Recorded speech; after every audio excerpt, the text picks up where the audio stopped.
Check. If you hear me outside the door, come on in, grab a seat.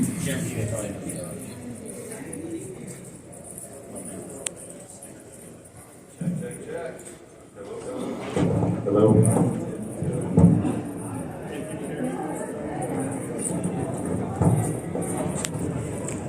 Test balls, test balls. That works better, right? Oh, it's amazing. Look at this huge handle. Yeah, it can be kind of crazy. You can put it on your lanyard too. So it's a little bit further out. I'll hold it. It's more better.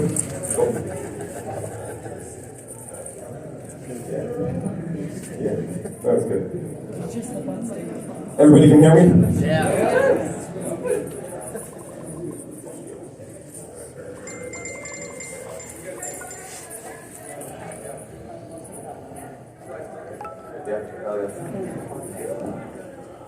Hi. How you guys doing? Thanks for joining us. We're gonna let a couple last minute stragglers come in and then we'll just get started in one moment.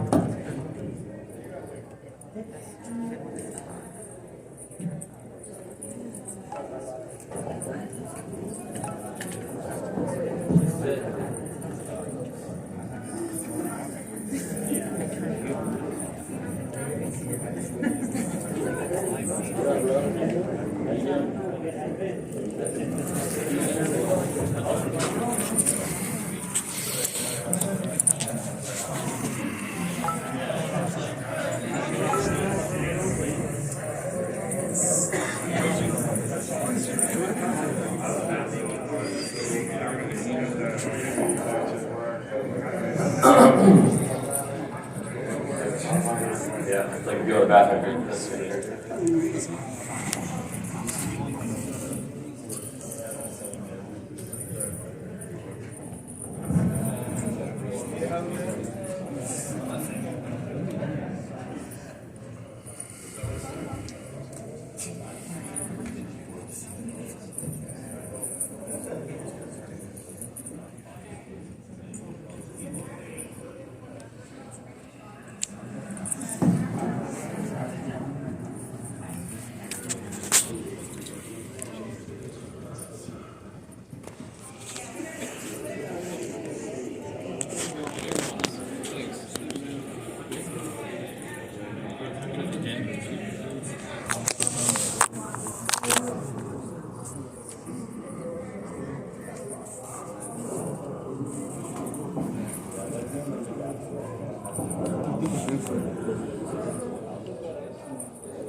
Can you guys all see this piece? Recognize the skills, the style, maybe the era. This is Scott's first pipe he ever made. Some of us have our first pipe, not many of them look like this. It was so tight. I thought it was gone, and my buddy was up snowboarding at our local mountain, and he was talking to his buddy, and he was like, "Hey, I got this old dry piece that if Scott will trade me a ball rig for it, I'll trade him." And I was like, and I didn't know what it was, and so I was like, "Oh yeah," and so I gave him a ball rig. And then he came out with that first pipe. I was like, "Oh my god!" I literally cried. It was like, it was 15 years later or something, and it was amazing. Did you actually have any idea what the hell you were doing when you made that thing? Yes, I was trying to imitate Eric, AK. Like I was collecting. Actually. Delaney and Clinton were boyfriend and girlfriend at the time, actually, and I was buying cases of their glass, like it was both of them, and then I would keep the nicest piece out of there, and then sell the rest of the collection, and I did that a couple times, so I had a couple really nice pieces, but then I met one of their friends, Eric, AK. Well, actually, I didn't. But I was getting a couple of the same thing, and I got a case of glass and was able to sell it. And so I just had these couple of AK pieces, and I was like, that's what I want to make. And so this is people are familiar with his work around that time. This does not look like it, but it is it's a trying to be. Yeah, it was the first one trying to be, but it's so much inspiration and love for all those schoolers. Yeah.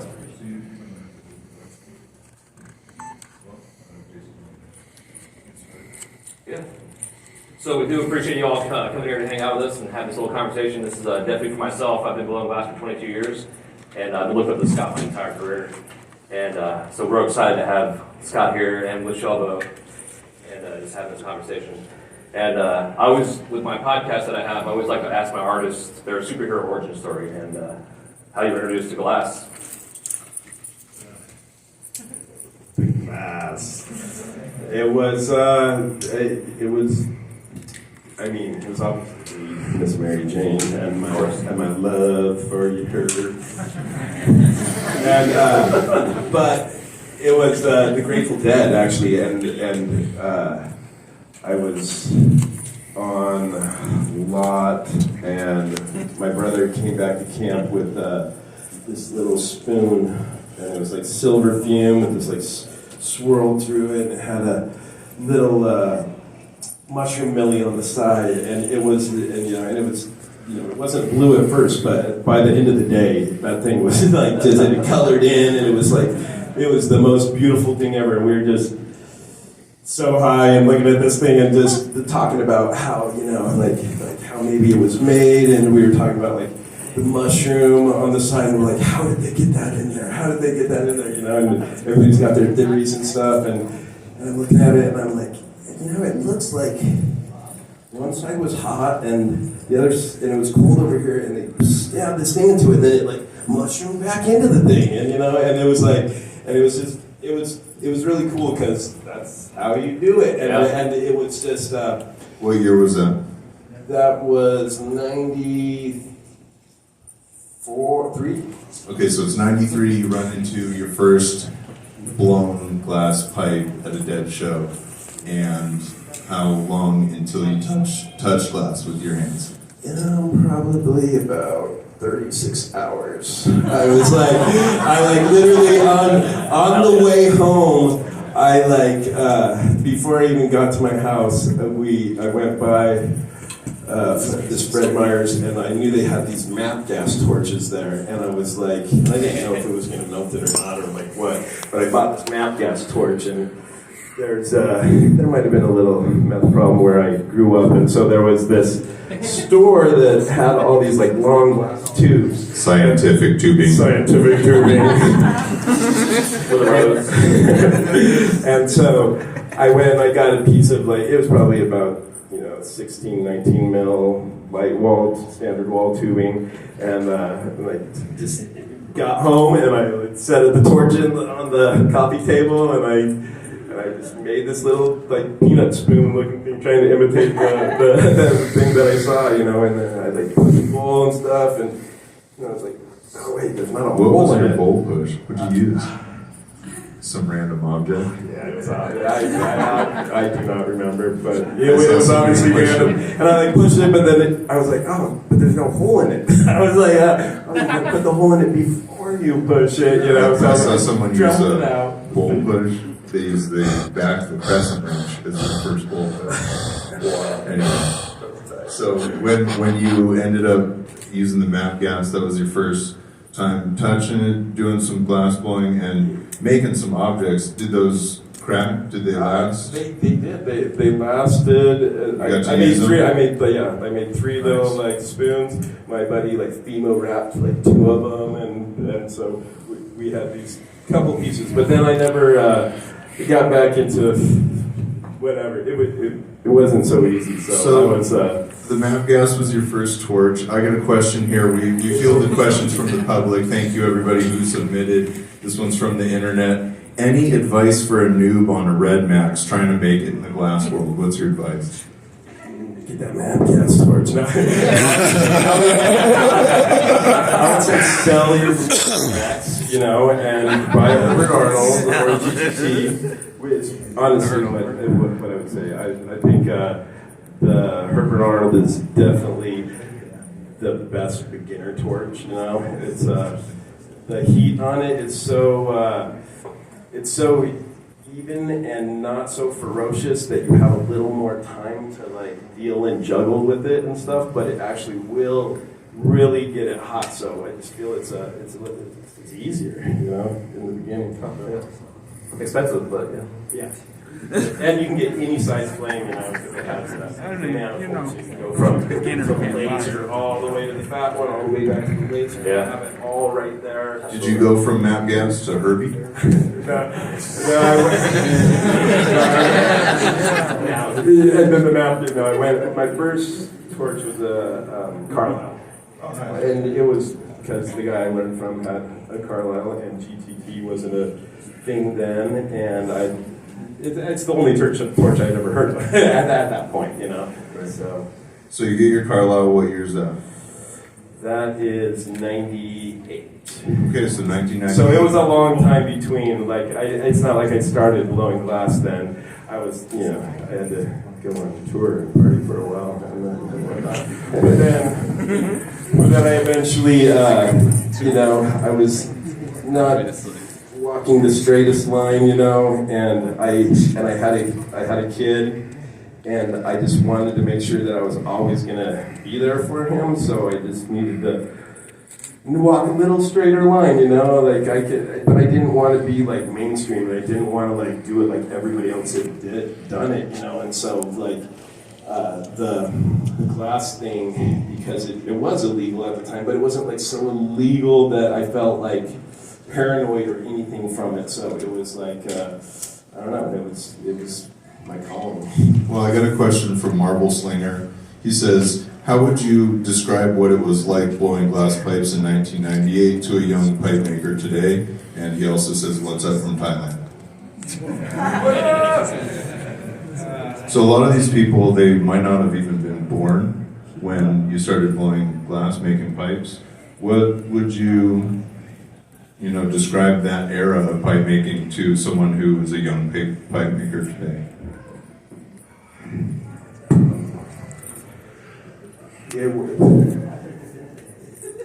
was really there were magical times, but it was like I'm saying, like I like needed that like alternative type, not mainstream thing, and it just felt like I was doing that, you know, and it was so unexplored. There was just like, I just feel so lucky that I got into it so early, because there was so many, like nothing had been done. I just like everything that I like. It was a fresh, unexplored territory. It was so awesome, and like new things is what really gets me off, and so everything was new, you know, and there's so many directions to go. So it was.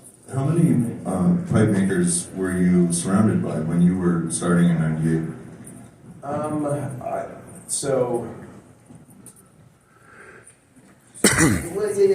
A handful. I like before I moved to Washington in '98 is when I moved there. I had, because I'd been collecting the glass, so I was like into it, and like some of my homies had started blowing glass, and Jeremiah Newman, my guy, that's my guy that got me into blowing glass, and he moved when I moved to Washington. He moved up there maybe 3 months afterwards, and he set up in my garage. Just opened the door and a table there with the torch on there, and he was blowing and stuff while he was like looking for a house because he was moving up there, and so it was all set up out there, and I went out there one night and I was watching him, and he had a piece of dichro sitting there, and it had this big scratch across it. And I was like, oh, and I was like, is this just like a layer on there then? And he's like, yeah, it's just a layer. And I was like, huh. And inside I had these Cocapelli stencils and some etching cream that I had around just one of our cups from the kitchen. Had like put these Cocapellis, like etched them into it. And so I was like, I wonder if that'll etch that off. And so I like put this Cocapelli on there and etched it off, and it like totally took all the shit off, totally clean. I was like, holy cool. And so I had this little piece of diaper with the Cocapelli on it. I was like, all right, well, I got another piece of Dicro and put a Dicro to Dicro together, and then just held it with tweezers and held it in the torch and kind of melted the one end of it, and then squished it with this little masher thing, and then punnied up to it and kind of melted it all together, and then like scissored it around, and then put a piece of pole ball around it and put a little hoop on it, and made this like little pendant that I honestly thought was gone forever. I so meant to bring it, but I thought it was gone, and I didn't see it for like over 8 years, and we'd moved like a bunch of times, and then one time I had like this box, and when I opened it up, and I opened this thing, and it was sitting there. I was like, oh my God. So you actually saved that. Yeah, so I meant to bring it, but So of course the class was broken. before you had your Carlisle, but after the MAP gas, you did the Dicro Coca-Cola. Well, Was that preceding the MAP gas? no, this was between the MAP gas and me making the decision to actually be a glass blower, you know, and that was a little bit of fuel for the fire, because I had this really close call in my life and almost got into a bunch of trouble, like literally a week after that, and I had to make some decisions and be like, okay, all right, I need to do certain things, and so what are you going to do with your life then, you know, because you ain't going to jail, you know, so I was going to blow glass. And Well, that's a good segue into the fact that right after you started, shortly, time passed and Operation Pipe Dreams happened, and it affected a bunch of people who were in the industry long before we were, the people who laid the, footwork to really get the new generation of independent artists that was blossoming in the late 90s and early 2000s. So in the early 2000s, what was your working environment as you really picked up your speed of developing and your innovation?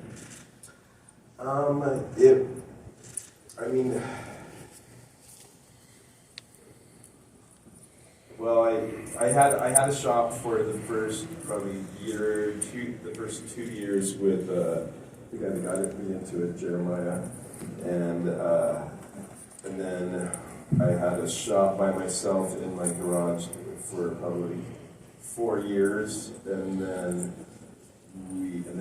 Nebula, me and Ivan and Brock Marble and Chris McElroy and just some other old school, like Sagan was there for a little while. Yes, that we was a can. really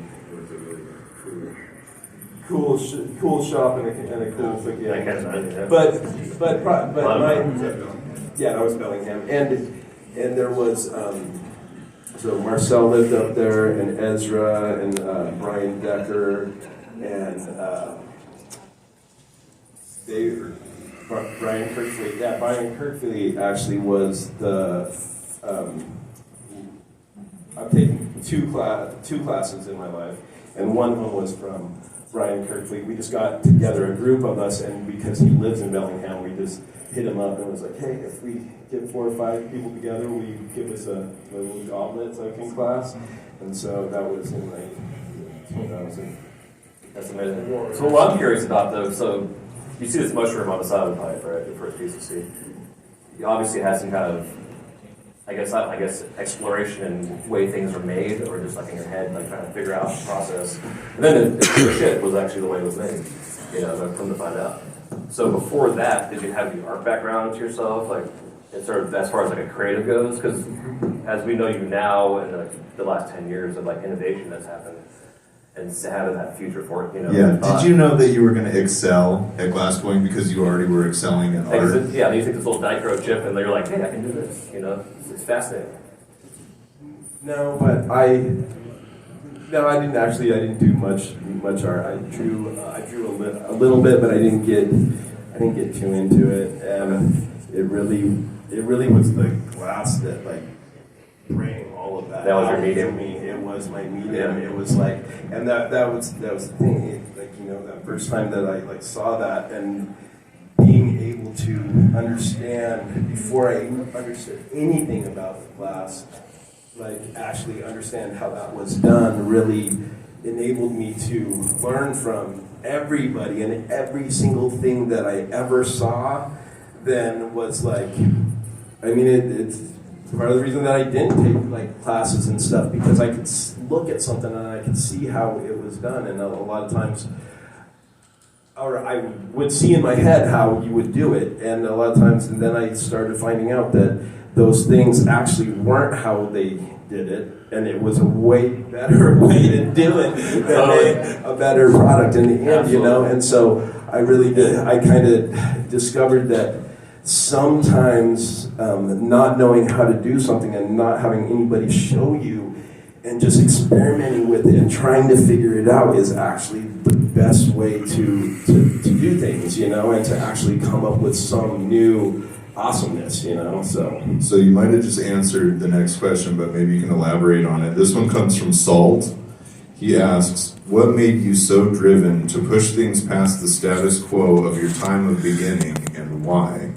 And I'm going to follow that up with, did you consciously know, or was it subconscious because you're somewhat of a natural, as you stumbled into it, became full-time glass worker, these things just started unfolding before you, or were you aware?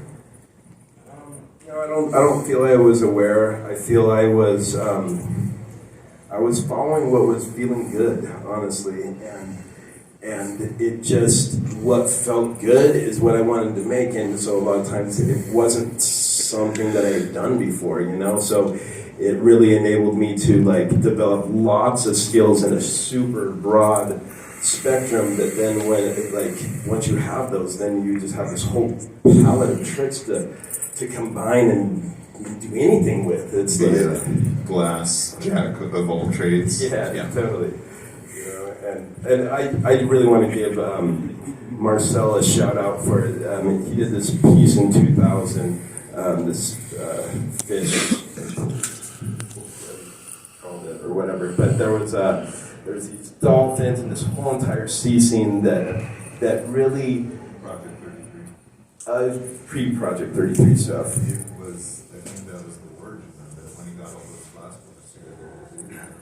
Oh no, not that one. That thing's huge. Yeah, this was his very first like big crazy piece. He bring it to New Year's on the East Coast to the fish show, and they were all like ripping it like inside the show and stuff, and it was just like this huge, crazy manta rays and dolphins, and it was like something to do with the band. Each guy was a dolphin, and he had this whole entire like thing. But what that piece did is it opened my mind up to like anything's possible. It's like, holy shit, damn, why can't you really? This is the way this thing works. You can literally anything you fucking imagine you can do. And I was like, thanks, dude. I was like, so then I was like, all right, well, what do I want to imagine, you know? And I was just like, and so I mean, obviously, I'm gonna semi-imitate what I just seen. So I like did this like, you know, like one of my only like full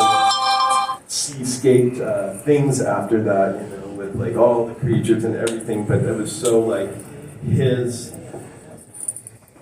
he just enabled me to like just take it to this level that I didn't even know existed. So and that was around the time that GlassPipes.org started, because I know like Operation Pipe Dreams happened. GlassPipes.org was like, fuck you, we're going to still show you this incredible art being made in the pipe scene. And that became like this place for all of us artists, like, you know, me being in Florida, so far away from everybody else, having the opportunity to see this work. And then seeing you on there, and I'm like, okay, time to salt my torch. I'm done. Seeing the color work, you know, stuff coming out. So it's just interesting what grows, you know, from certain things happening within the industry. Especially as yourself as an artist, and then your circle of things that you have too in the studio. It's pretty awesome. Do you brush your teeth with your right or left hand? Both. I try to use my left hand more because it's less coordinated. Just to have the coordination. It's do it with the glass blowing too. I try to do it in the most uncomfortable, uncoordinated way that I can, while the glass is like stiffer and harder and it's not flopping all around. And then as soon as it becomes whatever, then I flip and I go to the Old Faithful that I'm like rock solid with, and I know nothing's gonna go wrong, you know. And then I use that, you know. But then it start to get hard again, then you can like go back to like some just exercising different muscles and being coordinated in all things. It's so good for you, like skill-wise, but even more, brain-wise, but even more important, like health-wise, and how hard it is on your wrist and like your whole entire body. The more different positions that you can get in, and going like this, and like doing all that, it makes sense. That was my follow-up to that, was like how you're doing, because I know myself, and a lot of us have been doing this for so long, our hands hurt, wrists hurt, you know, so all this stuff that you're doing, like how you handle it, you know, physically.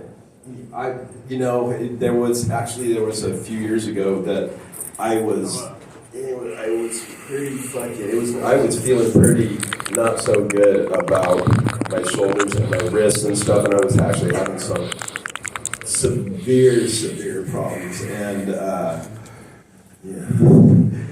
whole class, put the glass in there, just like wedging it in there, and hold it like with one finger, all like weird and shit, but now like through just a little bit of exercise, and actually it's been more of a mental thing than anything, that I was feeling like this weight of the world kind of thing on my shoulder a little bit, and like taking on like too much, and it literally was like coming out of my body. It was manifesting physically in my shit, you know. And when I like got my mental shit together, it like healed my body. It was I thought I was not going to be able to like really like do this, and I was like, and it was pretty shitty for a second, but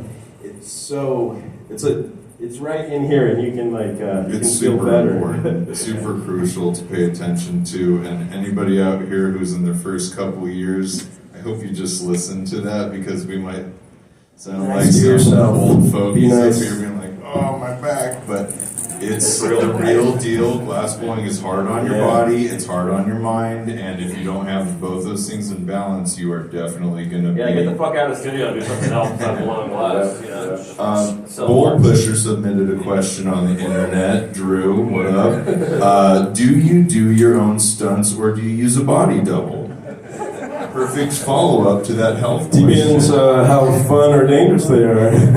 I'll do the fun ones. I got a pretty good stunt double though. So let's take it back a little bit. I'm curious about the beginning of your career in pipe making. How was your support from your parents and family and friends in choosing this as a career path? You mentioned you had just become a new parent. So those things kind of end up happening to a lot of us in the industry. Shout out to all the glass parents out there. It's hard, but you're doing a great job. And how was your family relationship? Did they know? Did you have to keep a secret?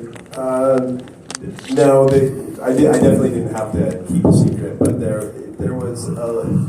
So I was raised Mormon, so you know they're not going to totally super approve of that too much, but they kind of saw the path that I was on, which it definitely wasn't a Mormon path already, and so anything I feel that was progress and anything that I was really like into, they were really supportive of it, you know, even though it might have not have went right along with their thing, but they already knew that I wasn't doing that, so it was cool. It was fine. I felt super supported, you know, and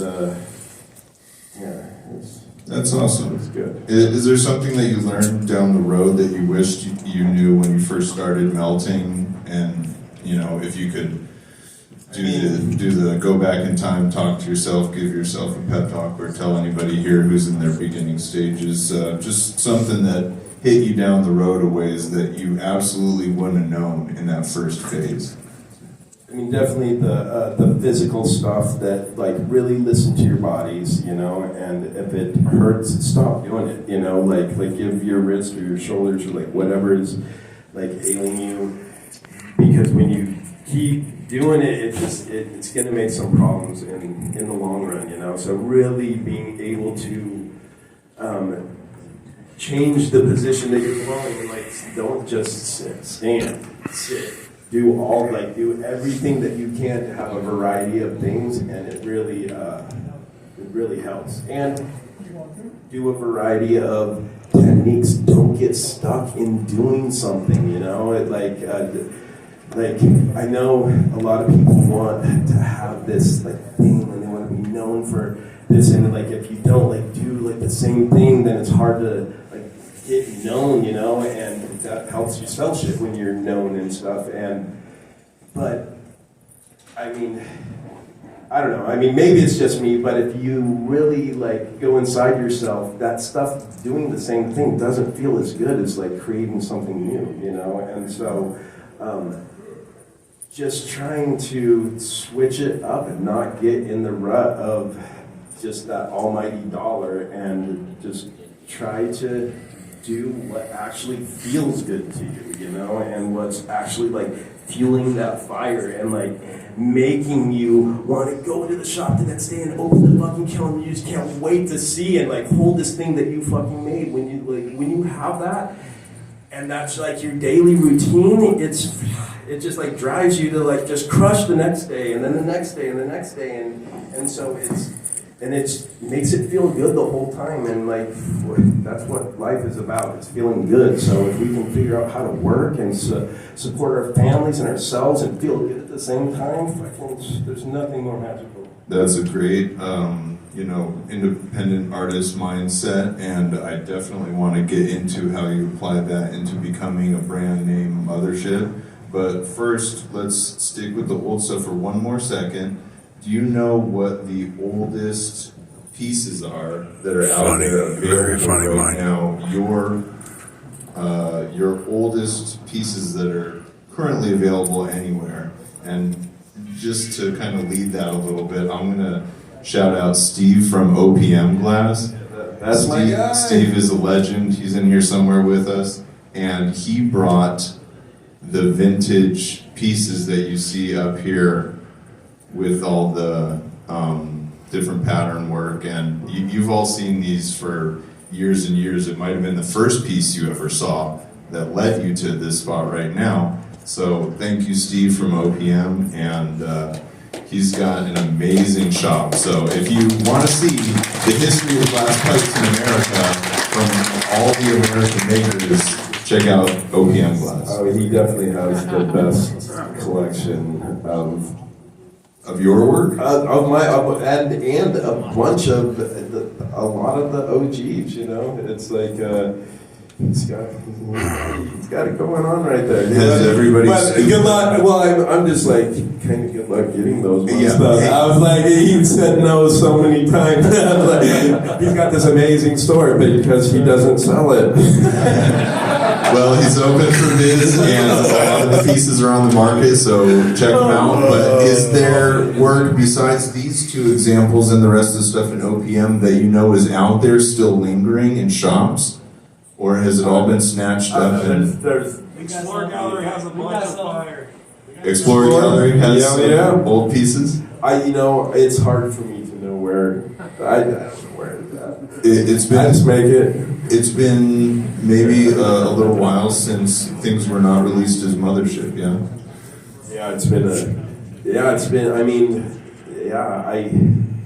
I got absorbed like 10 years ago, really. It's, I just found that through a couple of these really big pieces that I did in the past and how long they took, and then looking out into the future and being like, like me and Ivan made this Eye of the Flame piece, and it was just huge and shout out Flow Magazine. Oh, yeah. That was actually the first piece I ever saw from you, besides in a sesh one time. Yeah. And the thing took us so long, and shout out to Timmy at Headventure, because he helped enable it happen, because it was taking so long. It was like a 6-month process that piece got made, and I got a family, I got to feed them, it was like, so to get paid halfway through on this thing that we were making, and him having the faith that it was going to come out and stuff was fucking really, really cool, and there was definitely some shops in the beginning that,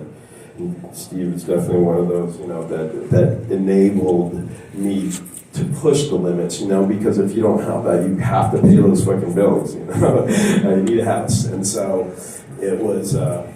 So you do the independent artist grind for a number of years, a long number of years before establishing Mothership Glass. One of the questions coming down the line from the internet is, does a brand format limit the variety of styles and techniques you can use? You were mentioning the exploration as an independent artist using all those things. To this person, what would you say when they say, would it limit, or is it actually putting all those techniques together? It's actually enabling a lot more, but it's a slow process to grow into, because as we become more and a bigger team, and we all learn and we're all better glass blowers, then it enables us to come together and make these new things. But you know, as you know, you're trying to form and get skills in people and stuff, you can't necessarily just throw them right to the hardest stuff to make. There has to be some progression, so you are limited on how fast that your team's progressing, you know, on what you can really make. And that's why I'm so, like, I'm just, if it goosebumps every time that I think about it now, of just where we're at with the team, and just like all the sorting of people, and just,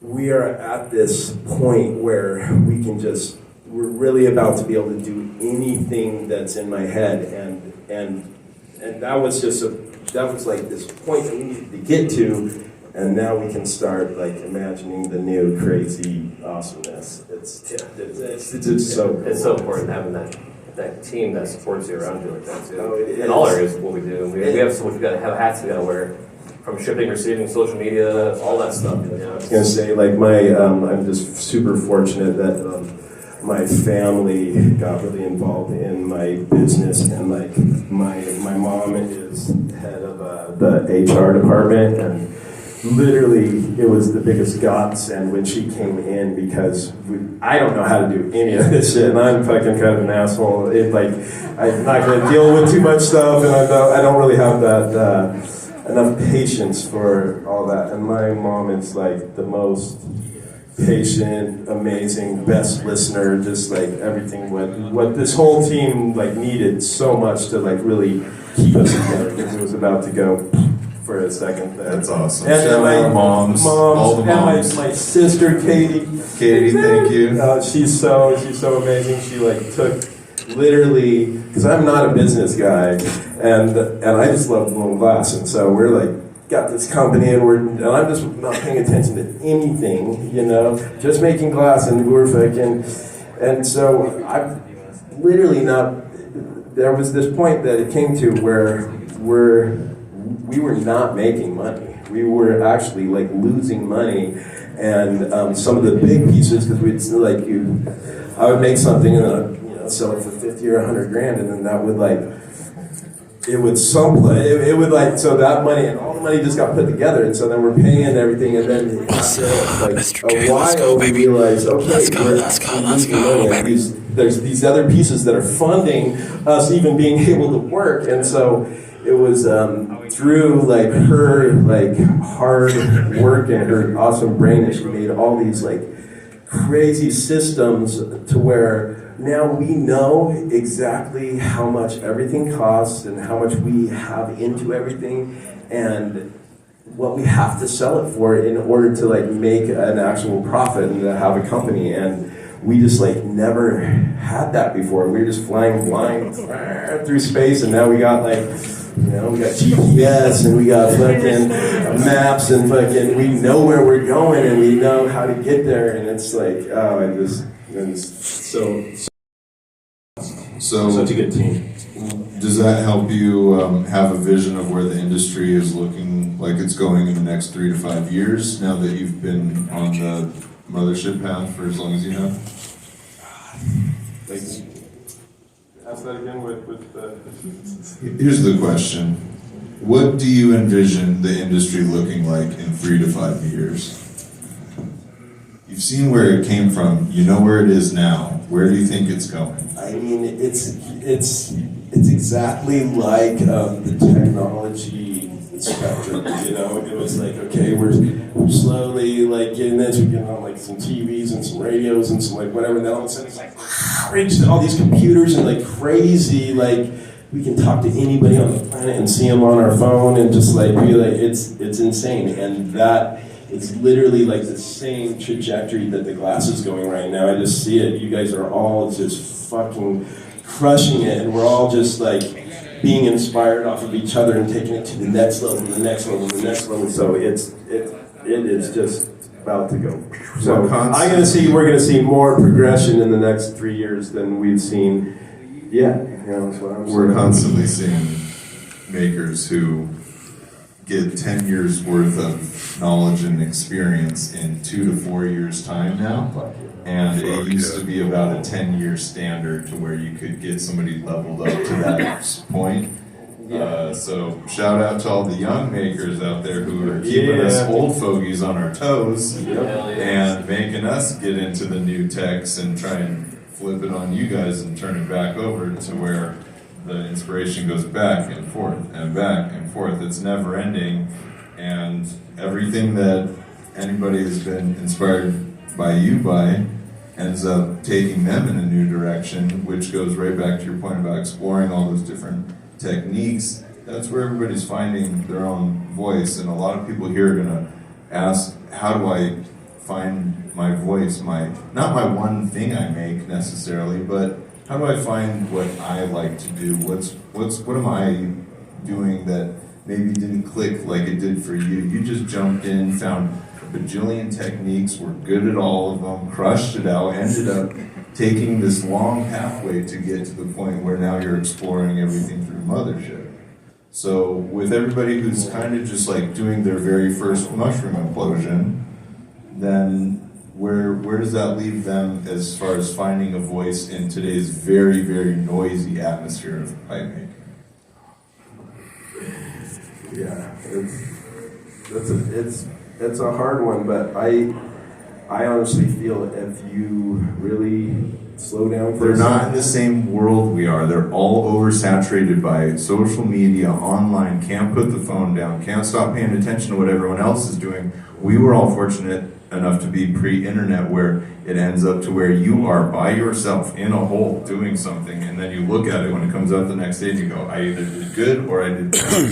And then maybe you were lucky enough to compare it to another person who was near you that was also making stuff, or get contemporary lamp working, Bondu, what's up?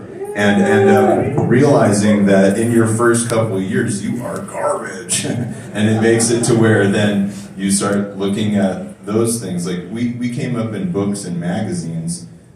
Everybody now is going lightning speed. How do they even, are you saying detach, like throw your phone in the garbage? I mean, or just put it down and go for a walk in the woods?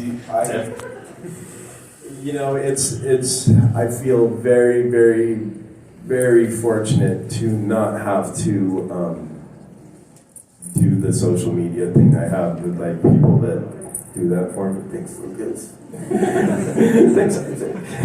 And so that can be a big piece of advice. If you can have someone take over your social media, if you have a photographer friend, if you have, accept the help that's around you. If there's people there to fill that position, it will get you right back on the torch and making more stuff, which is what you need to do as a maker. And if all those hours that you're actually looking at this phone, you actually were on the torch blowing, you would be so much better. It's like it really, Practice makes better. Yeah, practice makes. But it's, I would say, like, if they want to find their voice or like whatever, it's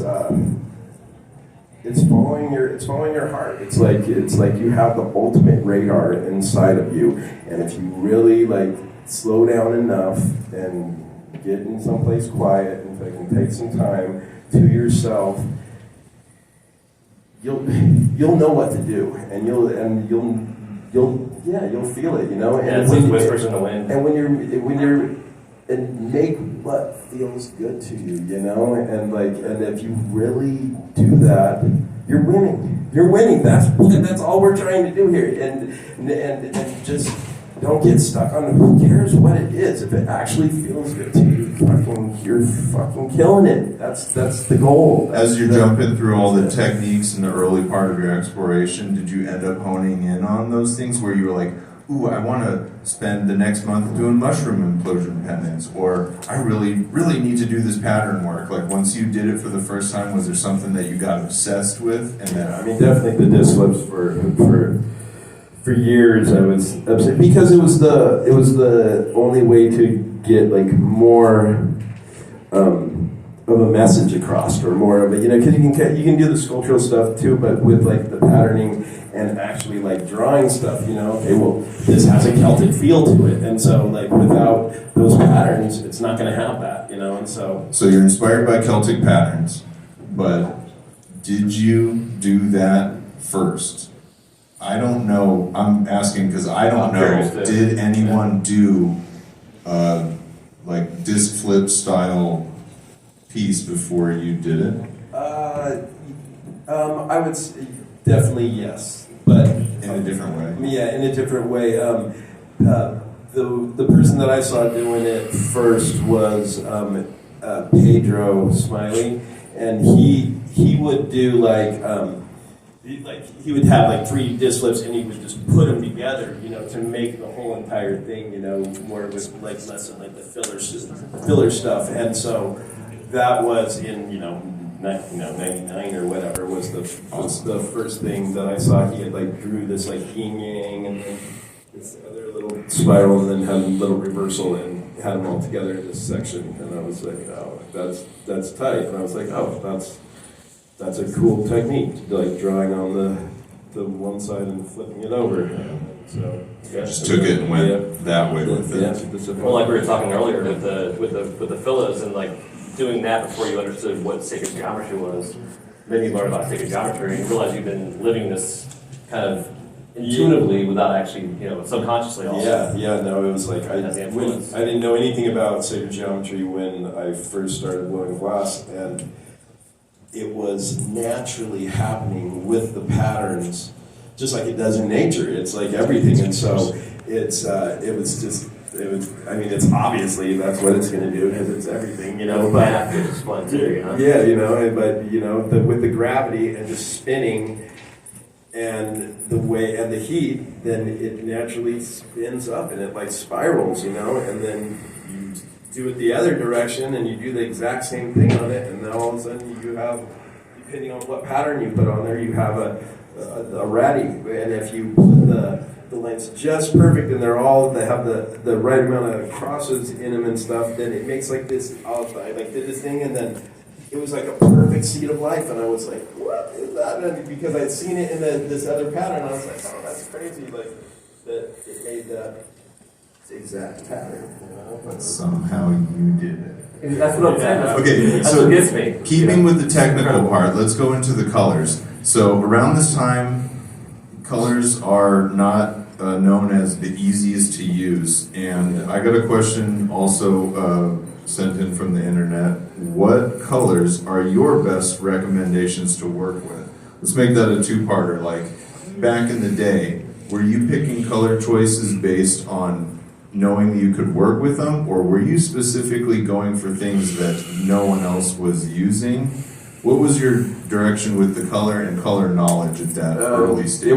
It was whatever looked the prettiest to me, and so. And you didn't care whether it was going to work or not. I didn't care if you needed that green. I just wanted to see, and I wanted to see what, and some of the colors you definitely couldn't use, but a lot of them, what I discovered is that, it was just because there was air in them was the problem, like all the first crayons and everything, it's just like so much air that you just hit a flame on it and it bubbles up. And one time I was heating up a rod, and it didn't bubble up like right on the end, and I was like, whoa. I was like, and then I'm like pulling some more stringers, it's just all bubbly and nasty, and then like the next day I was gonna pull some more stringers, and I started to pull the stringers, and it didn't bubble up, and I was like, oh, it's because it's the first thing that I pulled off, and the end of the rod was clipped, so it was like cut,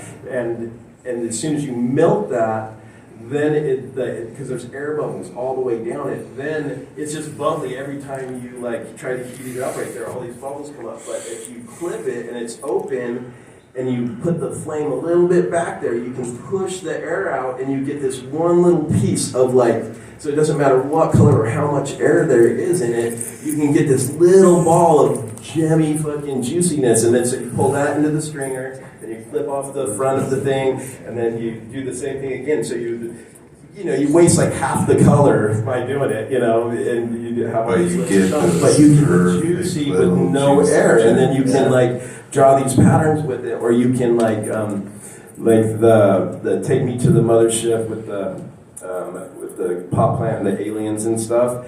That piece, the rainbow, like all the balls on it and everything, that was as big of a section that I could make clean, because it was like you could only like melt the last, like maybe 3/4 of an inch of the rod on the end and make it good, and then I ball that up and I strike a little bit of clear on it, blow it into a ball, and then I like built that little tree thing with that. But it was like, it was just trying to figure out how to do it clean. This is my favorite part of the interview because you're seeing him relive that moment, and each of us has had all those little moments where you're like, yes, I understand in a way that I didn't understand before this moment, and now I can never go back.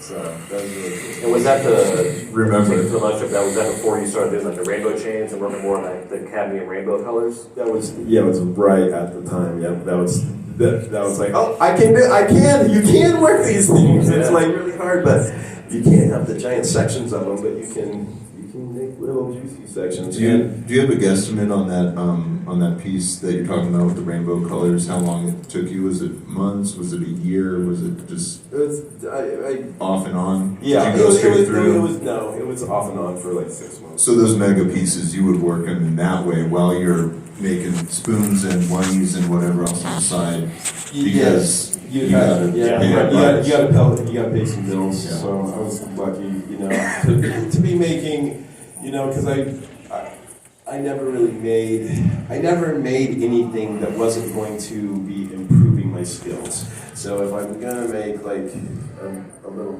spoon pipe or something, I was like doing those carved dragons, or I was doing like I was doing something that was more than just the fret pipes and trying to get that quick dollar. I wanted some skills with that quick dollar. Right. Paid to practice is what I like to call it.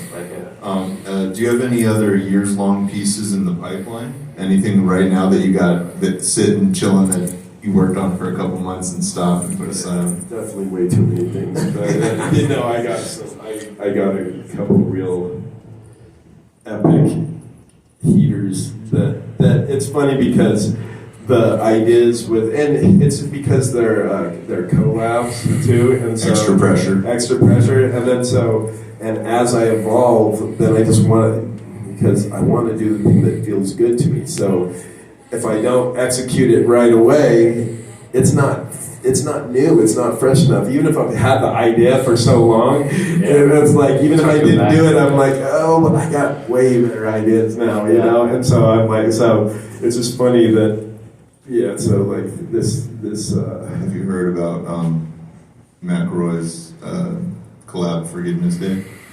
No. It's Chris McElroy, two-stroke. He started Collab Forgiveness Day, and you might not be aware of it, but you're all invited to engage in it. Collab Forgiveness Day is real, and it means that if you have work that's been sitting on your bench of someone else's for over a certain amount of time, and you feel a certain type of way about it, you can send it back to them on Collab Forgiveness Day, and they will forgive you because you didn't do your fucking job. And here's the deal. You forgive them, and it could yield you pieces coming back to you too. We've all left work with other people that didn't get finished, and it's something that glassblowers need to accept. And I gotta tell you, if you send that work back, all the weight is off your chest. And then they get their prep back, the sickest prep they've ever made comes back to them like years later, and they collab with themselves, and they make like the best piece they've ever made in their career. So anyway, shout out to Chris. He started that concept. I have been trying to push it ever since. I think he said maybe it was October 8th, but I changed the rule to any day of the year. And it's making you feel weird. Do that. Yeah, I love you. I'm sorry. It's basically like I fucked up. I need to.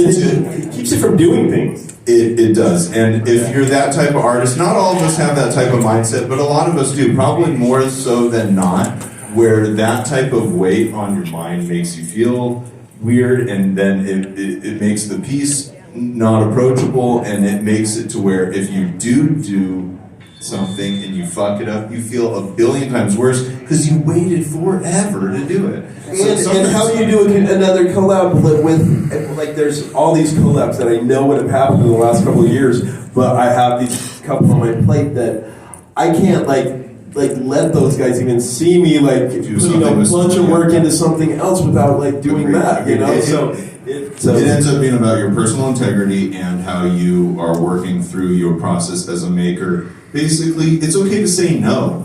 Yes, that. Fuck yeah. I learned that a long time ago, and my main advice for collabing is collab in person, collab together, fuck mailbox collabs, unless they're absolutely necessary, because collabing in person is when two forces come together to make a piece that otherwise the one alone could not make. Yeah, 100%. Beautiful. I don't know. How we got time? We're doing good. So, do you collect pipes? I do. I have a decent collection. Do you have, out of your collection, do you have a most treasured piece? Or maybe is it your first pipe that you just got back? I did. Here, we should pass it around so you guys take it. So, do you have a most treasured piece out of your collection? I do have. I have two that I'm really attached to, and this one right here is my most. Me and Shinichi, when the Grateful Dead were doing their last show at Soldier Field, and fucking all my friends and all of us were trying to get tickets and shit, and literally none of us got fucking tickets. It was like, we were like, how does this even fucking happen? And then one of my guys, Jeff, their friend worked at Soldier Field, and when they have boxes available, you know, and the people that own the box aren't going to the show, then they offer to the employees first. And so they like call me up and they're like, wow, you got to buy all 35 of these tickets if you want. And so we got like the sickest at Soldier Field, like looking direct down this box, and 35 fucking tickets. So now I got 35 people to invite, and it was like, in Junichi, I just know how much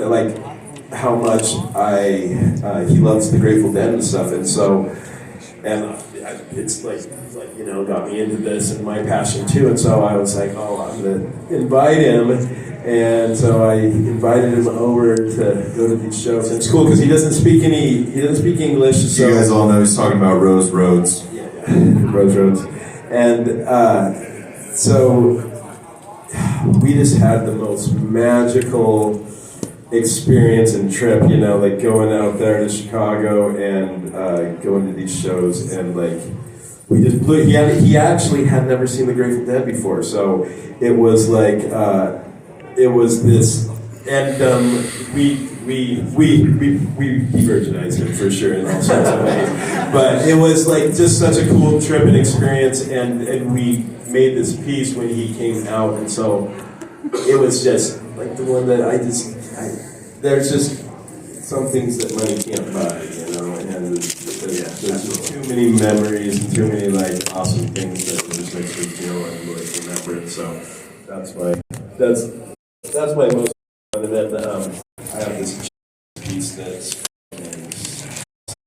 my case skeletons in the middle of this little scene, and bud plants growing up. He's like smelling the nugs, and it's like, it's fucking insane. I love that. Do you find this collab like having that language barrier there? Like you guys able to really talk with glass as like your language? Oh yeah, definitely. It's when you're on that same page, you can like. It's very powerful stuff. Yeah, it really was. It was so cool to have that. It speaks for itself. A couple of weeks. So yeah. Hell yeah. So for myself, like I hear the word master thrown around a lot. You know, a lot of artists, whether they've been blowing glass furnace style, whatever, for 800 years, whatever, they hear the word master, and it's like, I'm not a master, type of thing. For yourself, later. Exactly. Are we all? For yourself, the term, master is thrown around, and when Mothership came to be an entity of what it is, you hit this pinnacle in your career as a solo artist, and quote unquote as a master, right? You're kind of bored with maybe these techniques because you're kind of finding new places to go. There's no mastering this shit. There's no mastering this shit. It keeps me on my toes. Exactly. And I'm discovering new things all the time. So excited about all these new things that I want to do that I've never seen done or never done before. But if you find the Mothership, the whole creation as you are now has allowed you to continue to hit the pinnacle. Oh yes, it's like you cannot hit the pinnacle by yourself. It's when I knew that I had visions that were way, way bigger than myself, and that there's no way I can do this alone, and it's so much funner with the team. It's so much more enjoyable, and so, but you can't. You need a team, and what the team enables to do, it's by crazy tools and different things, like the laser that enabled us need to come up with that new hologram technique and stuff, and like you just an artist by yourself, you can't just go out and spend $70,000 on this thing that you might be able to do something with, It was we needed packaging and we need these other things, and maybe we could use it for glass, but it made it that we could purchase that, and if I didn't have fucking 40 people working there and us needing something like that, it just wouldn't have happened, So as the individual artist, it's really hard to really just take it to these next levels. And so, but as soon as you have so many people, so many working parts, and you're so big, it actually makes sense to buy that or to go down that road or whatever. So it really has. It just keeps. Scott Deppe kind of just got absorbed by Mothership, and 10 years ago, and I've just been putting every drop of sweat and blood fucking into that, and it's so much more than I could ever be by myself, And so, and I think it shows with the way that the company is grown to this high end, this high end echelon of what it is to be a glass maker. I personally saw Mothership skyrocket to the upper echelon that it has held since, and I am, just a humble observer, but it's wild to see fellow pipe makers, glass blowers, do anything that gets that type of momentum to where I feel like I blinked and then Mothership was everywhere. Everyone was going crazy for it, and so it was really wild to see that going from meeting you early on, and then I'm tied up in my own world, and a few seconds later you're Mothership and you're dominating the functional bong market, and I'm like, holy cannoli, this is something that not a lot of pipe makers I know could do, and I didn't even know the specifics of who was involved, who's behind the scenes, all the stuff.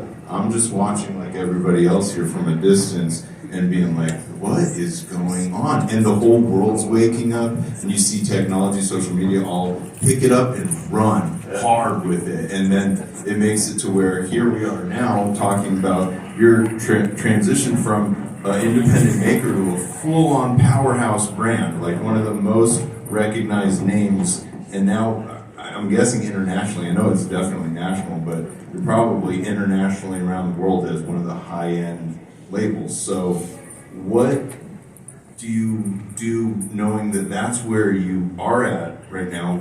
It was a whirlwind to get there, but now you're in this whole new arena, right? What's the next moves as Mothership while still being you within the company and innovating, guiding the designs and the techniques that you guys want to put into the work, but then knowing that you have a business to run, that you have employees that are counting on you and a payroll and all that stuff. That's a lot, right? Or sub question, do you get to go into your lab and someone else is handling that? You have a manager, you have all these different things. People are curious because you guys are a big brand and it still seems like it is a small studio vibe because all the pieces are so intricately worked, but you're still putting out enough to where the shops are getting drops. Work is showing up all around social media. How is it that leaves you to either continue making and keep your blinders on and just go, or do you actually jump in and have to make this? That's all the time that I need to be involved in some things, It's like my team is amazing, It's like,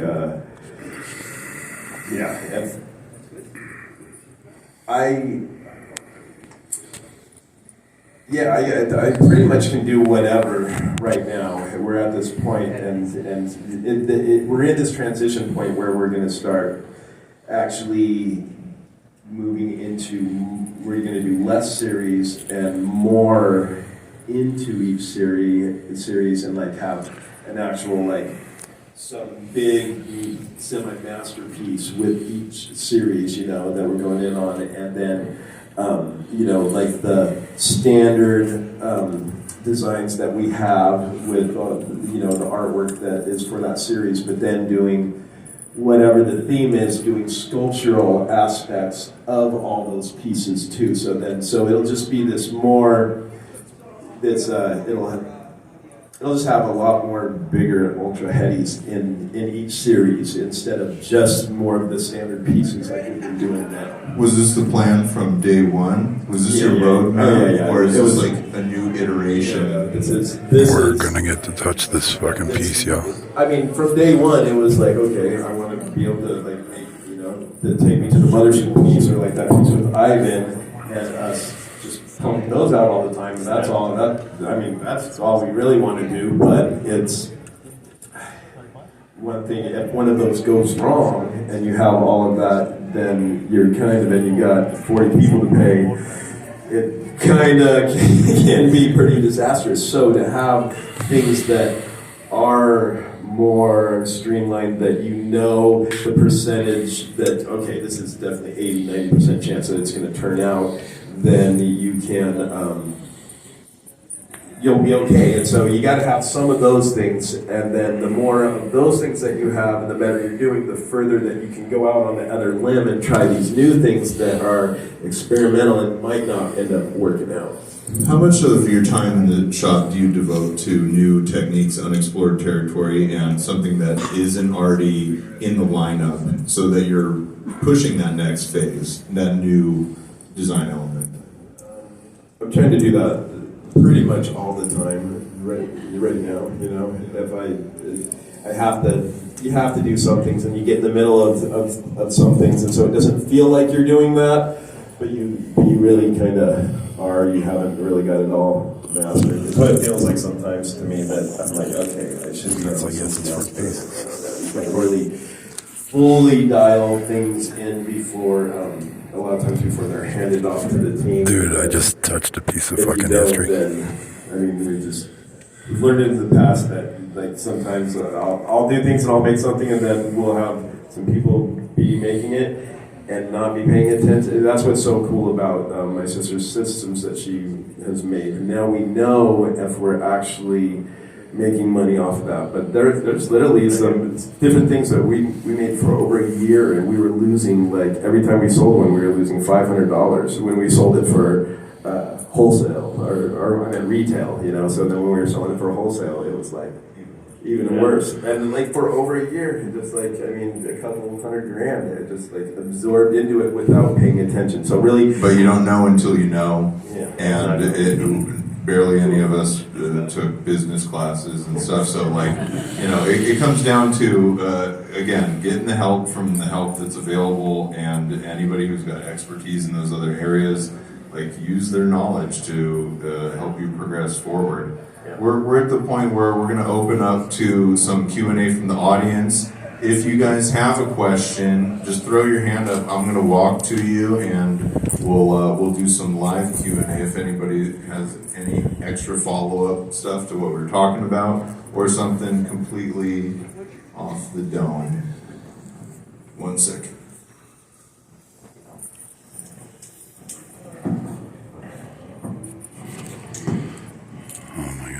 Thanks so much, Scott. I just wanted to ask if you could buy a pipe from a contemporary pipe-making artist that's alive, who would you buy one from? Who would you spend your hard-earned money on nowadays? Jenkins. You already answered it. I already did. That piece I just bought a couple of years ago. So that would be, honestly, yeah, it would be Jenkins right now.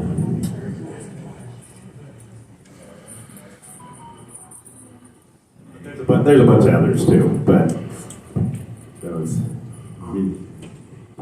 the limit. He really does. WJC. I just wanted to say thank you. And prior to Glass, what was your first inspiration, like an artist as a young child, or something that just in the art world?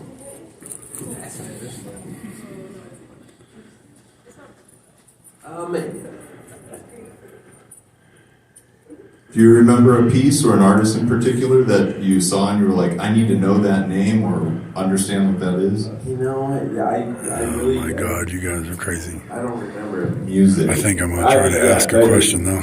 Definitely music. That was the art that I was really into. You know, I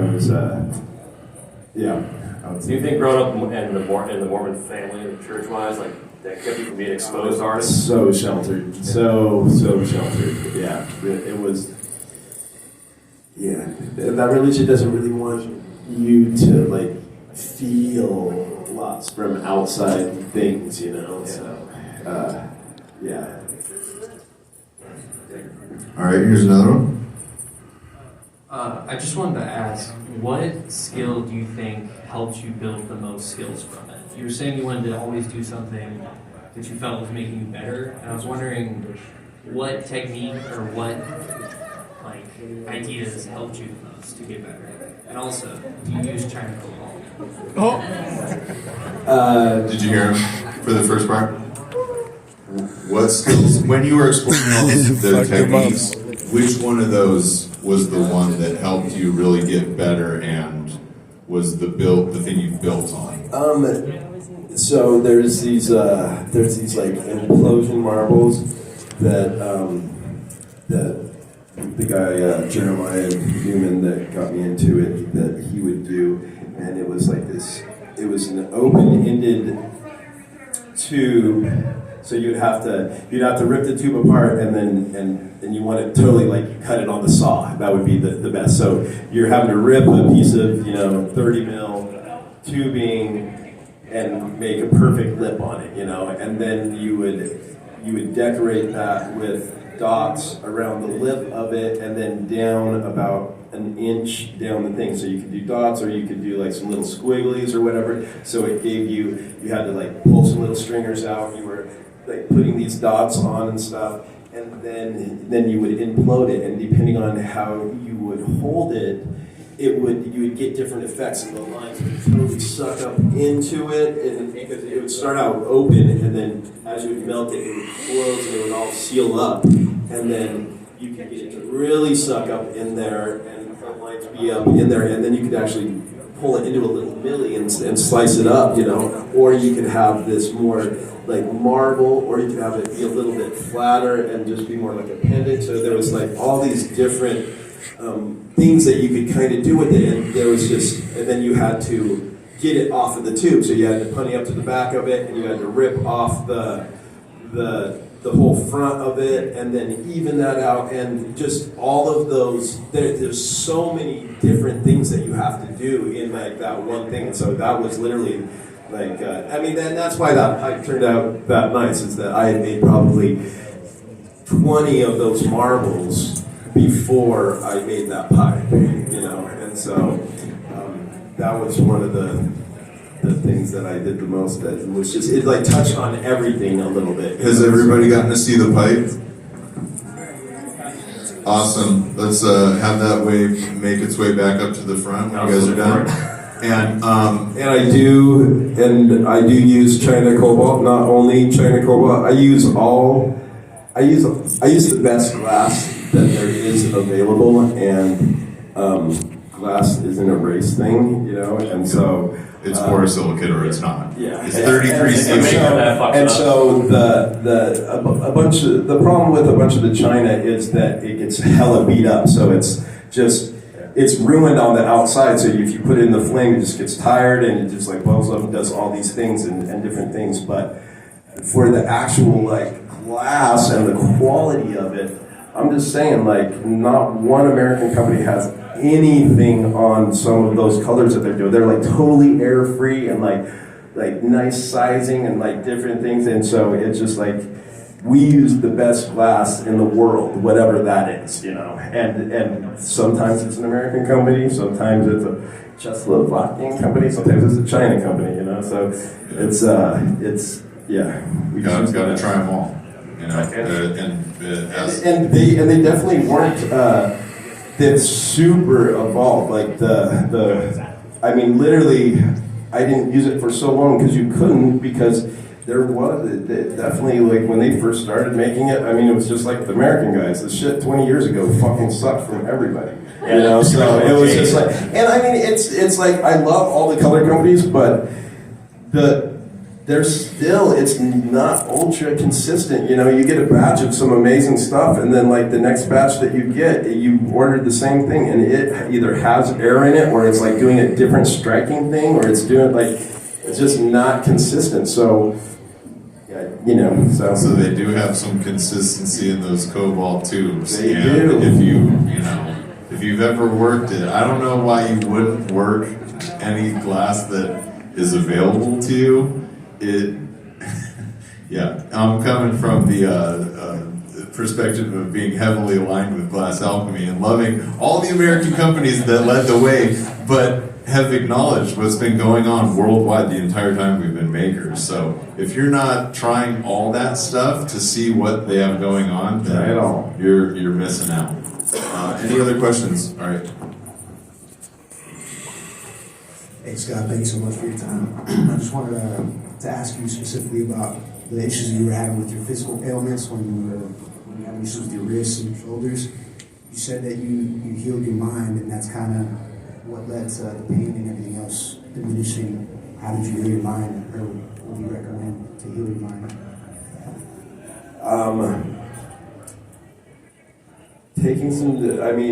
Taking some time, going in a dark room, being by yourself, and meditating, and fucking going inside and like really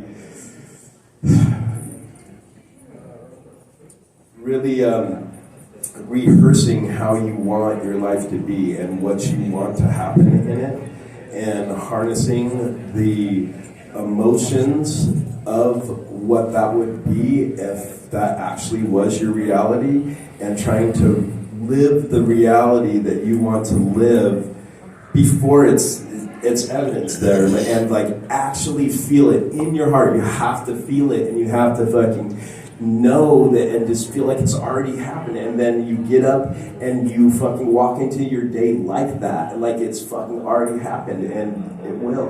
And it's just like, we are the ultimate creators, and the power is inside of us to literally like do anything that you want. And that's all it is. It's intention. Intention with feeling produces this. That's what this is, you know. So That's powerful. Are you meditating daily? Definitely. I get up every morning like hella early, and I give myself a couple hours to be with myself and to like, and I don't want to get up from my meditation until I feel like something's changed, like I'm different, you know, and once I feel different, then fucking. Yeah, that morning ritual, man, it's so important. You know? So important. I saw some other hands shoot them up. If you start your day like that, you're pretty invincible. You know, you get your head on straight, you get your heart and your fucking head being coherent, and like anything can come at you, and you would just be so much better for everyone you run across that day. You know. So you figure out a new technique. How do you pass it to your friends? How do you get your whole shop on the same level? I mean, practice. I mean, it's like it's hard to get everybody on the same level because they have to want to. One, so it's hard to. You're not just going to get everybody on the same level. So a lot of times, if we're doing something new, it's the people that you see the interest and they're like trying and they're like asking questions and stuff, and then it's just about like the one-on-one and like trying and going through things, and then it's a lot of asking questions, you know, that like, and it's a lot up to them really, you know, and then I just kind of whoever, because the whole thing is that I just want it to feel good to them what they're doing, you know, and so if they're wanting and they're interested in doing it, then that's what I know that feels good, you know. So those are the people that I want to like bring into the new technique or the new piece or the new like whatever that we're doing. Can you read people like that when you see them naturally being drawn to the wanting to learn that next thing and stuff? Oh yeah, no, you can. I mean, some people can't. I'm saying, can you? Oh yeah, I mean, I definitely. So you pick up on that, and you can see it in like just okay. Are they in there at like when they're not working, and are they like you know like they're not on the clock? They're like trying to figure something out. They just want something for themselves, and they're like dedicated. Yeah, I mean, yeah. Who else? Matic.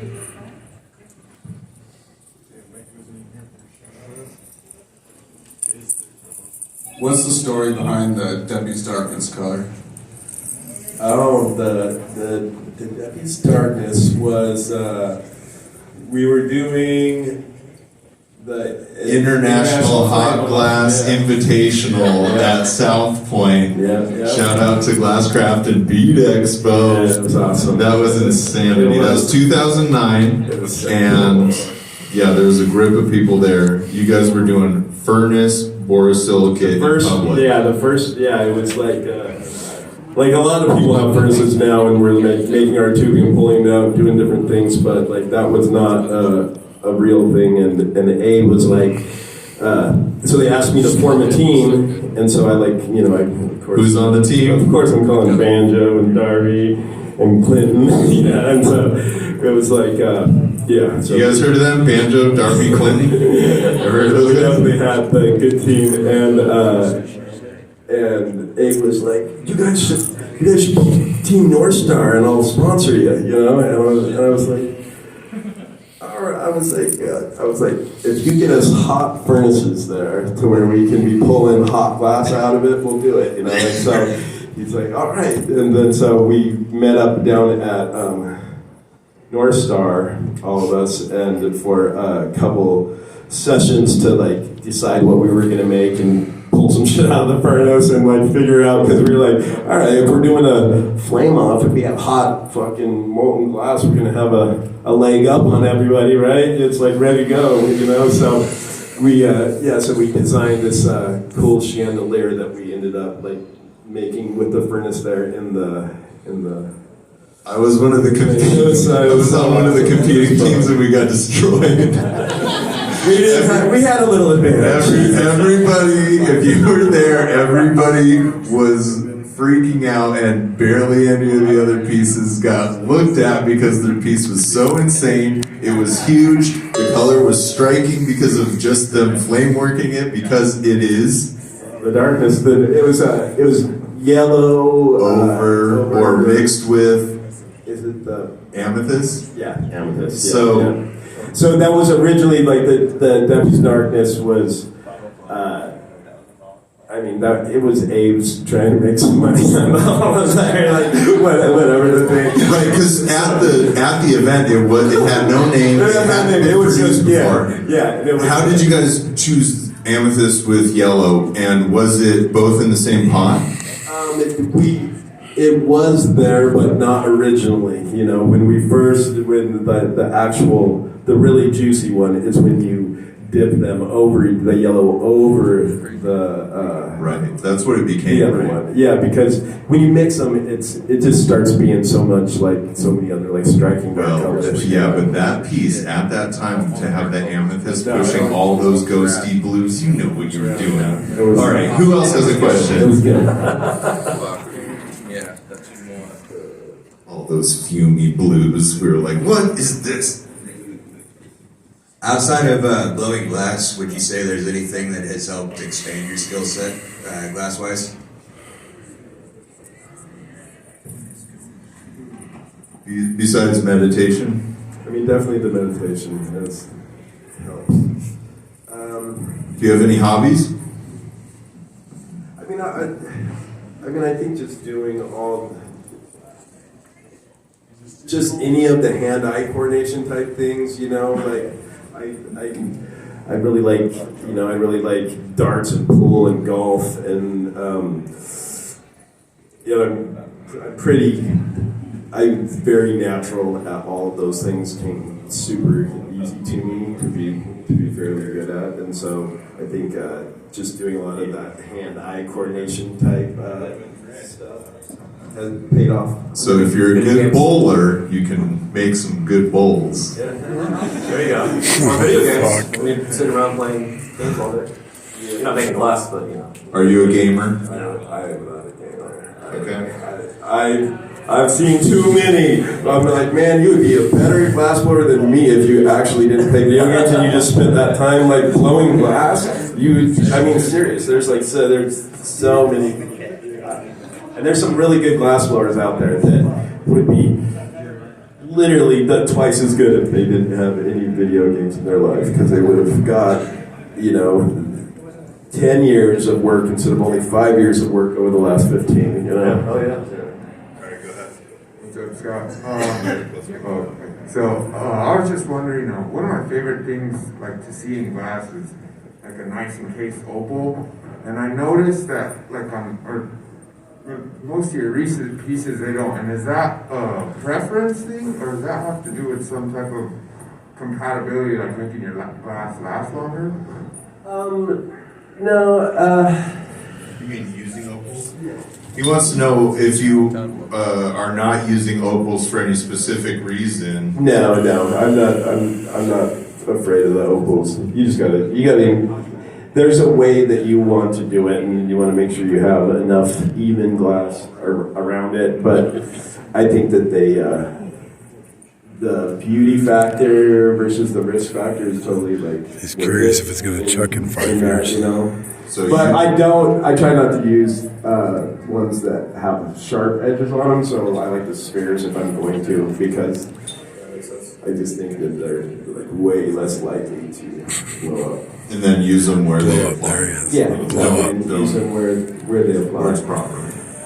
Question? And we just did a bunch of pieces, you know, we did like quite a few open ones in this little time, and so just switch it up. There's definitely some more open ones coming out eventually, but you know, keep switching it up.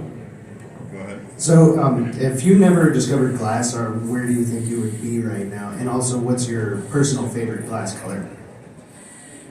I would be Smoke in prison. I would probably be in prison, or I would be like having one of the. I would be one of the top like weed grower people right down there. Either a weed business or be in prison. And what was it? A personal favorite glass color. What's your personal favorite glass color? If you could choose just one.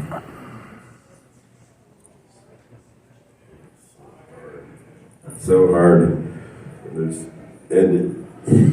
It's so hard because, you know, like What's your there's a newness factor that is hard to calculate into the equation. Let's make it easier. You know? What's like, your favorite color from 1999? You got. I mean, it would be those green dwarf sticks for sure. Dwarf Those little rainbow. fucking green dwarf sticks and the white dwarf stick. Extinct Corning dwarf. Perfect answer. Next question. Throw your hands up. Who had one? There you go. But the Illuminati is, I just love it. It's just such a nice, like green's one of my favorites, and it's just a cool color of green, and it fucking glows and stuff. But some of those like those slugger bars, like some of the new ones that it's just some of those purpley pinks and carmeline type, like some of those are just so. I don't know if it's just because it's new, but they're fucking pretty. They're really pretty. Hey Scott, thanks for doing all this, answering our questions and all that.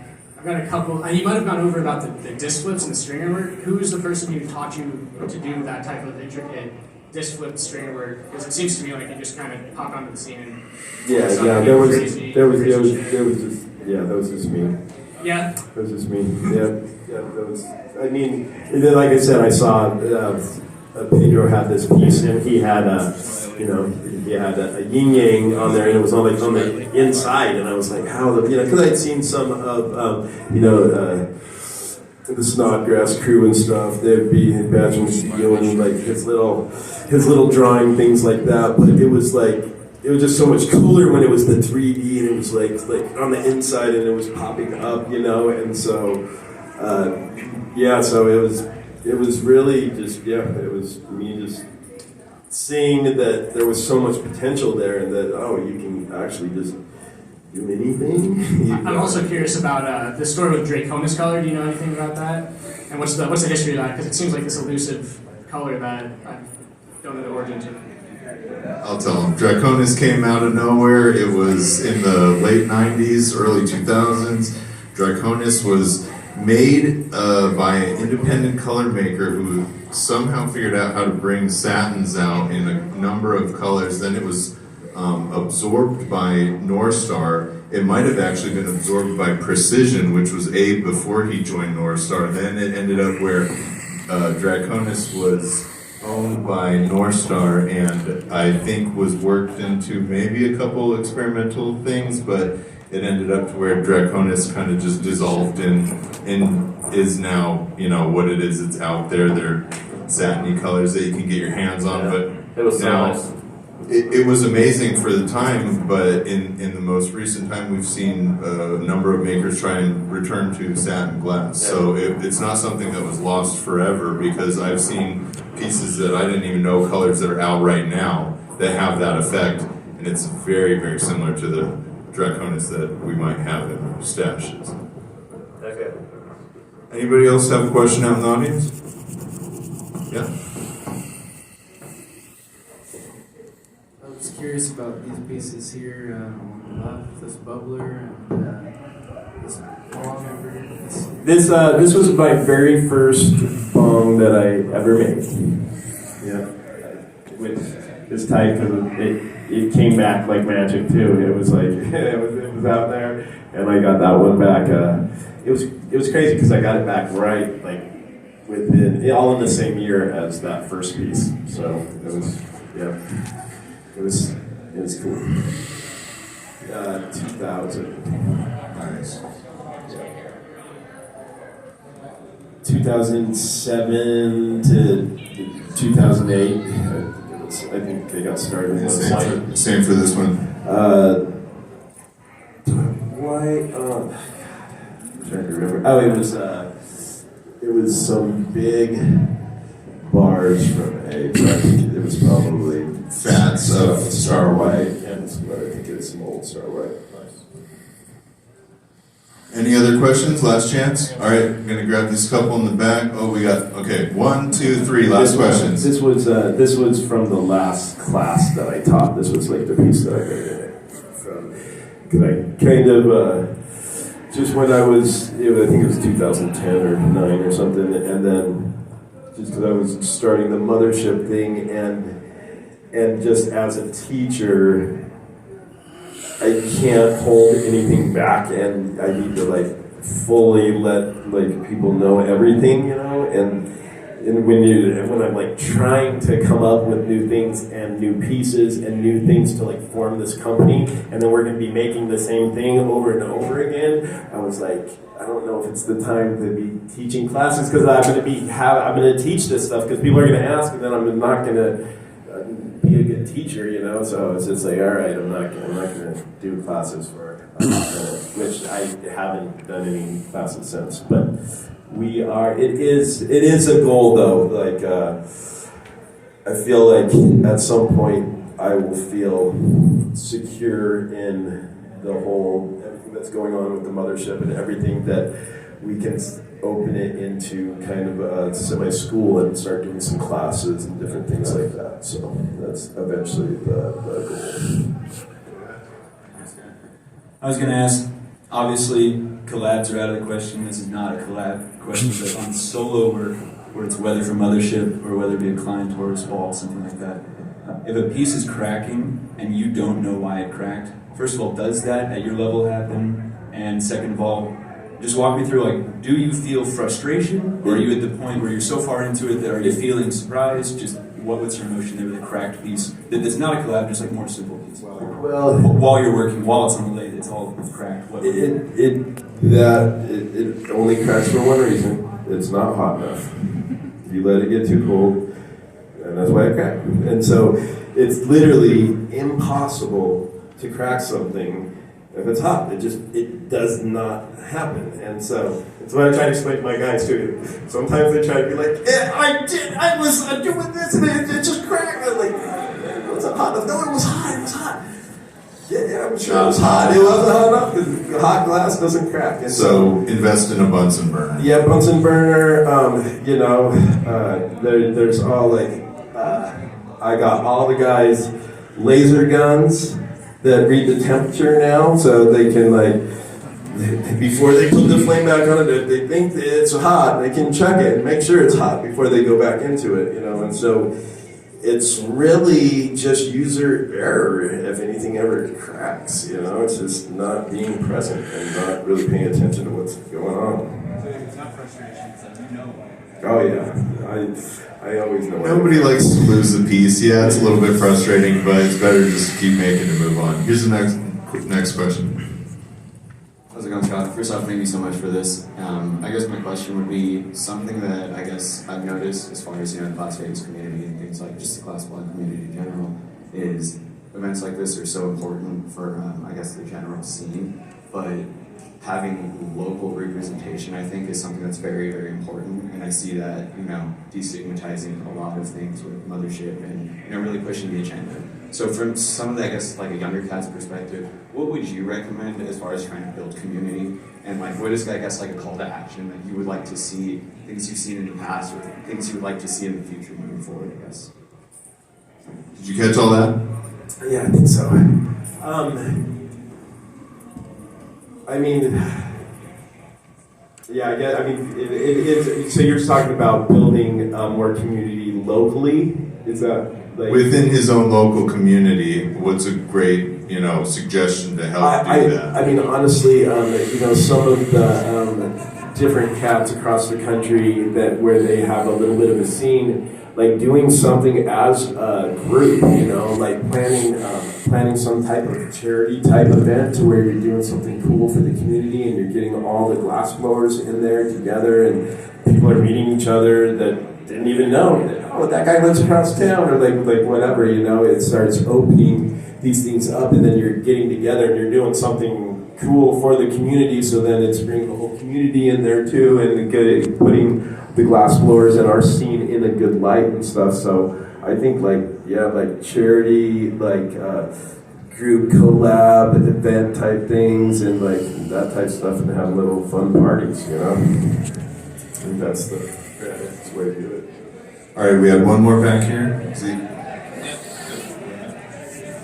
Hey, how's it going? What's one thing that you would recommend to a current glass artist in order to improve their work? I'm gonna go back to the make what's feeling good to you, and don't lie to yourself about it, and if it's feeling good, I just really think that the heart doesn't lie, and that you're on the right path, So I say that, and to try new things, it's like at least for me, it's the thing that I haven't done yet that is the most enjoyable for me. Do you keep a sketchbook, like for ideas and concepts and things that you've had over the years? No, I'm like the napkin guy, and like the weird, I would sketch things out, but it's always on like a scrap. Yeah, I do that. Yeah, exactly. Awesome. Oh yeah. Well, you guys, thank you so much for joining us today. Round of applause for Scott. Thank you, Jason. Thank you, Las Vegas. Keep it going for Scott Deppe, everybody.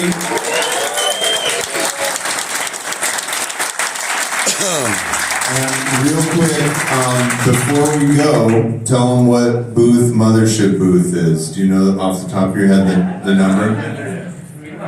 Okay, well, come to booth 213 and check out all the new Mothership glass that they have here. If you guys want, before heading out, come on up, say what's up, say thanks to Scott. This is the really short window of time that we saved for a meet and greet, but we all actually got to get going, so it'll be like 5 seconds. So come on down and say thanks. He's like, that's why it came out good. Thank you guys for coming out. I did Appreciate those it. checks over and over again. So, a fucking awesome discussion, man. Yeah. Seeing the whole thing? Yeah, the whole thing. Nice. Fucking A. Nice. I need to walk up there and look at the pieces. Yeah, I want to too. I wanted to ask him if he could confirm who invented active vocal dumping, but I was afraid to. No, it's a stupid joke. I know, but nobody can. I know, but I wanted to hear his opinion. I wanted to hear his opinion. But I'm afraid he doesn't. He's probably not aware of that online situation. Yeah, you think so? Herb scarf. Yeah. I don't know who that is, but now I Me neither, but he became famous overnight because of active bubble dumping. All right, hey guys, if you didn't get a chance to see these pieces up close, check them out now. Some of them, most of them will be on display in the Mothership glass booth, but these OPM pieces will be with Steve from OPM. Me too. He's rolling around, he has a lot of amazing pieces from his collection right now, so. Thank you. Hit up Steve from OPM if you want to see some. All right, let's go up there and look at the pieces, y'all. Amazing. Put our mask on.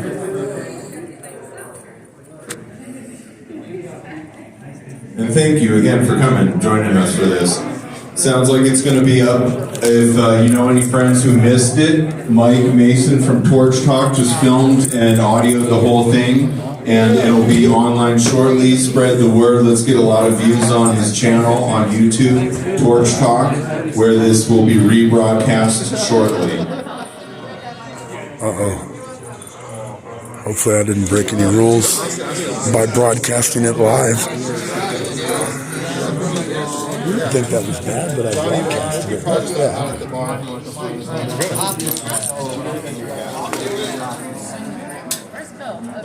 Ready? Hey, Nuna. I gotta go get my room. You made it. Important stuff first. What's up, brother? Hey, what's going on, man? How are you doing, man? Hell yeah. Yeah, I'm trying. What's up?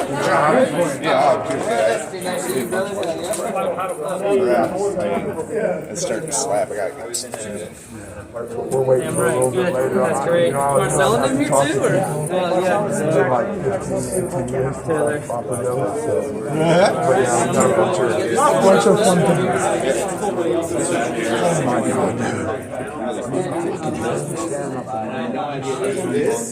what are times in life? That's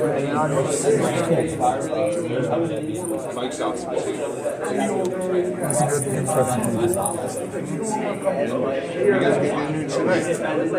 to send them Simply, K-Rod, and 23 have 4 booths together. We'll hang out there. And then we're not sure what we're doing afterwards. We were going to go to Vincent's and have a steak at the shop. I'm going to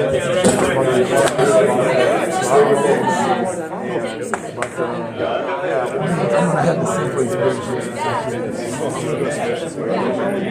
Sounds good.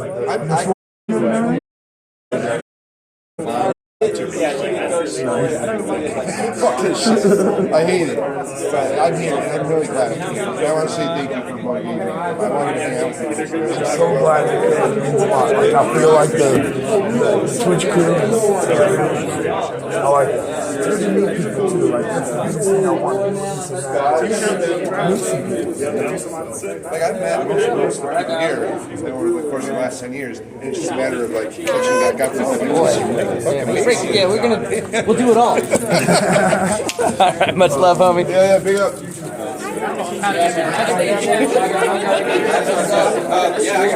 Fuck yeah. I'll catch up with you, buddy. Mine's live right now. I just whatever. I probably should have. It does not fucking matter. Okay. There's other people like outlets there are for this information. The better. Yeah.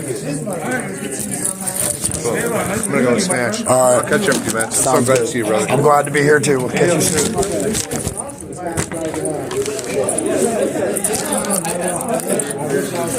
Where are you from?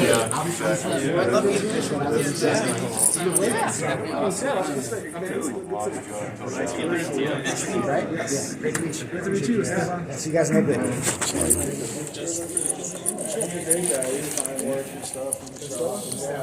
Just in case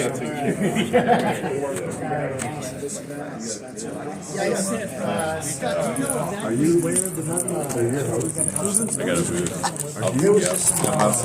When you walk in the front door, He said, I don't know where it's at. that stage. Well, we I do. have a Yeah, table we right moved now. these stands over there. I actually got to eject because I got to get all my shit. It's all up in my room. And I haven't set my table up yet. But I'll see you in there. Thank you, obviously.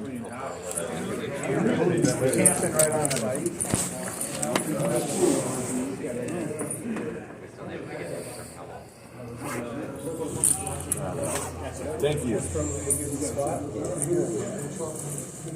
Smoking fatty Shit. There's the boy. There's the boy. Crossing paths with you. When I was at Seats, I remember seeing that shit. Get my torch up. What the fuck is this? Where'd this guy come from? It was incredible to see all those cats going like the air. And everything like at the time. I meant to ask him if that was hand spun or lathe. Yeah, shit, yeah, dude. It was incredible seeing that. Hey, was that white tube hand spun or lathe? Hand spun. Fucking shit, we should have brought that up. That was that's all my pre-lathe stuff. I've only been on the torch a year and a half, and that was fucking inspired and shit. So thank you. I mean, it's fucking amazing. Yes. Thank you. 900 person. What's going on, Scott? How are you, dude? Yeah, so good. So actually working with. How you doing? Good. Yeah, this thing's wild. Thank you. No, First of many. They'll be heading in non-stiff ones. Scott, thank you very much. That was really great. Who did you say made this with you? Junichi, Rose Roads. Incredible. Beautiful. So many dots. Dot Master Flex. Was it like blown out 75 by 5 or something? It was fucking, it was pretty fucking like, yeah, that fucking thing was probably like, And he threw it like all over the whole entire like, top.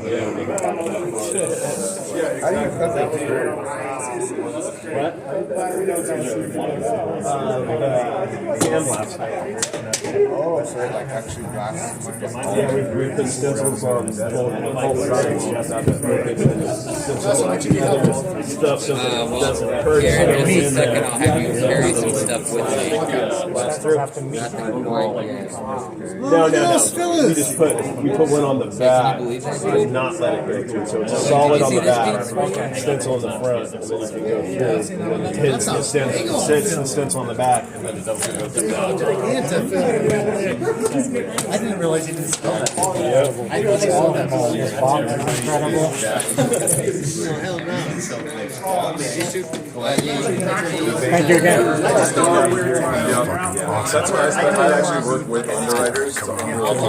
These whole displays are so sick. We're not taking dabs out of that one. Not gonna drink that up with some dabs. How many people is the Mothership team, Scott? 15 employees. 38. I had to hit it. 38. I mean, I put it back in the kiln afterwards, and like it was needed to go back in one more time, and so I was like, let's have a session. Yeah, we're good. It's so expensive. We'll stand here as long as you let us. You guys made this box. And this boy right here. This boy right here. Also work on the Oh, I thought you were talking about the displays. He works with Kirby. Do you know he recommended that as the best starting torch? Really? Yeah, he's like, just the flame control, and you go from nothing to everything. Right. He didn't talk about the dollars involved. Let's go to the booth. I want to smoke some more. I was thinking if I can hit someone up with that. I gotta go upstairs. It's a learning adventure. And grab the fucking board and shit. Okay. Is that tonight?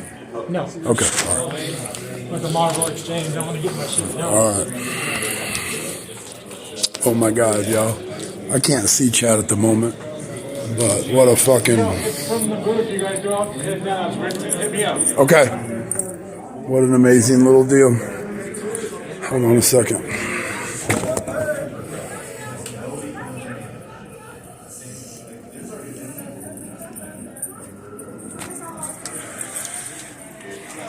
Alright, I gotta use the restroom.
Feel it.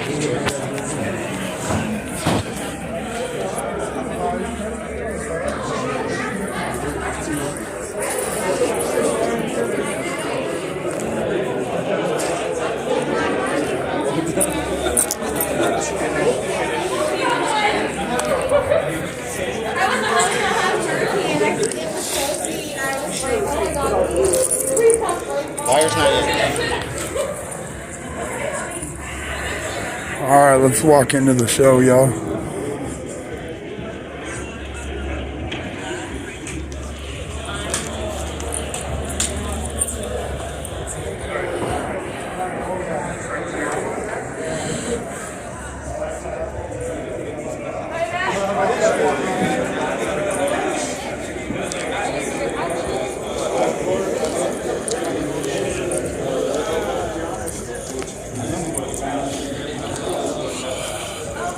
Let's go to the TDF booth, y'all.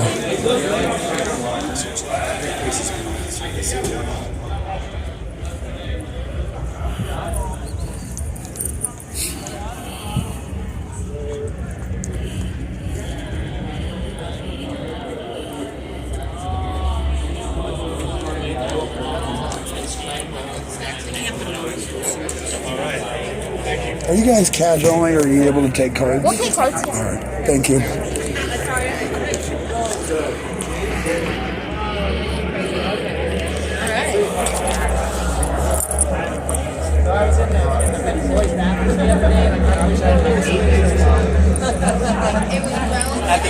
At the champ show?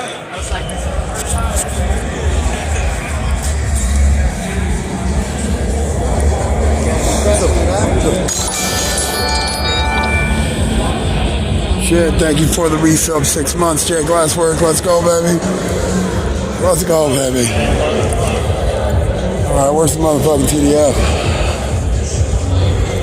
Here we go, y'all. Coming up on the TDF. Let's go, baby.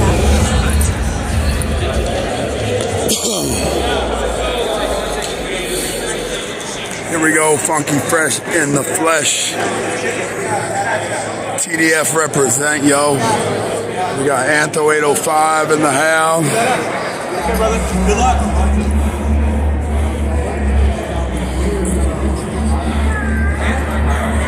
We got 23 Glass in the house. What's up, what's up? 23 viewers right now with 23 Glass. We got Mr. K to the Ron over here. Is that working? Switch? Beautifully. Nice. Yeah, I've been streaming for 2 hours. Yes. I did the whole Scott Deppe thing. Streamed it? Yeah. Fuck yeah. We got Simply Glass in the house. You guys have a microphone?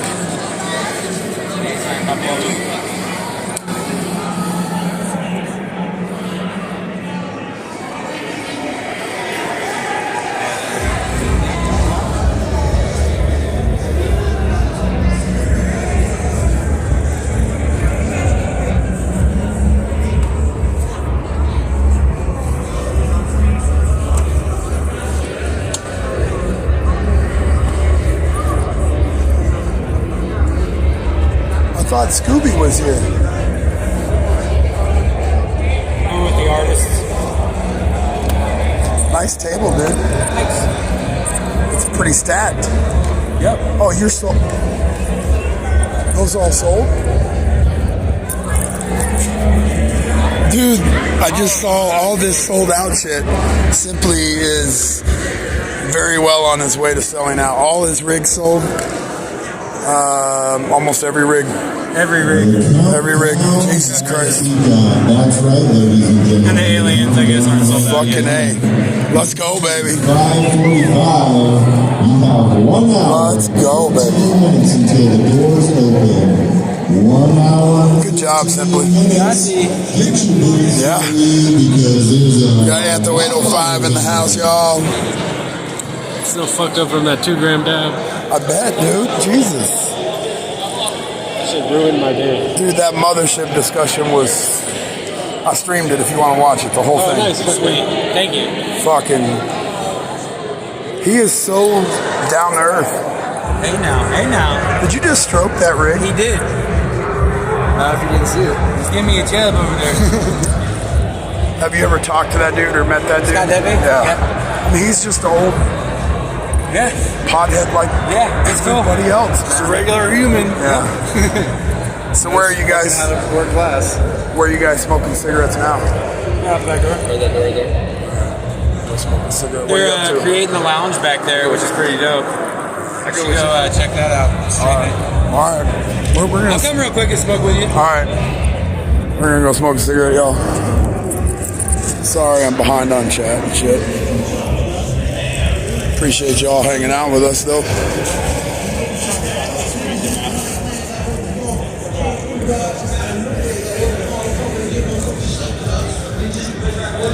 Crazy shots is what the fuck up, man. The nigga laying there like a fucking newborn fucking baby, guys. Is he fucking dead? The fucking mean is he fucking dead, guys? Fucking big. The nigga laying there with his fucking fuck.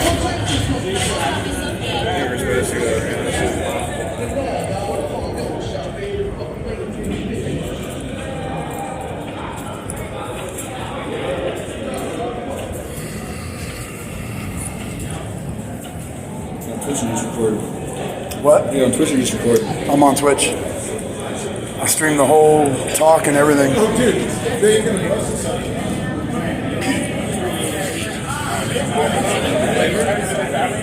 Inside there,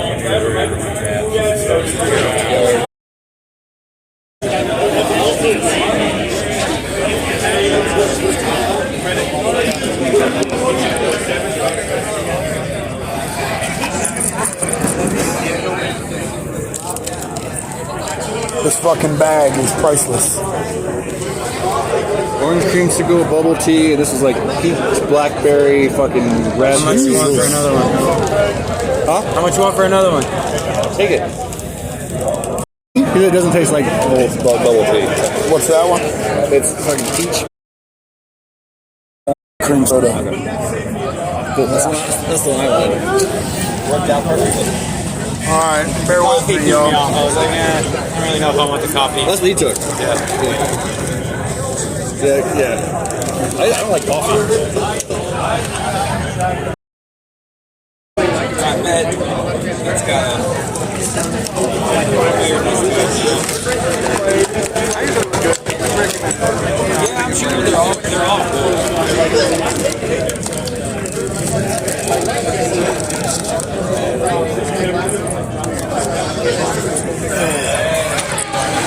Couldn't find my cigarettes. Gotta keep stirring. Damn, you even brought a cool cup, huh? Yeah. Technically, I got it for free, and he still owes me $100. That's one of those. Are you drinking? That we did together. So.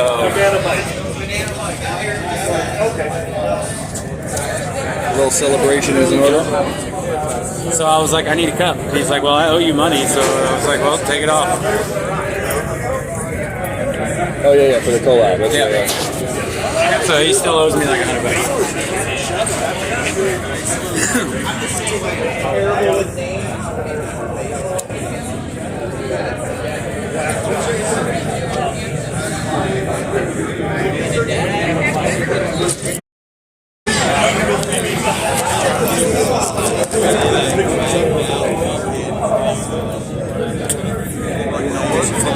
How about I flip the camera around?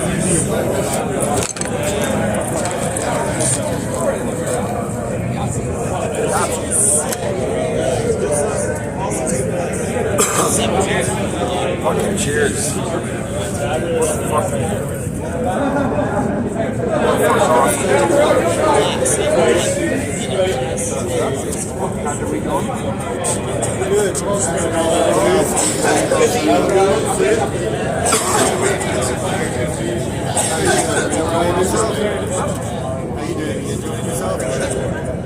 I have a good time wherever I go. Except for home, right? Just waiting for those doors to open. Let them in. Let them in. Mom.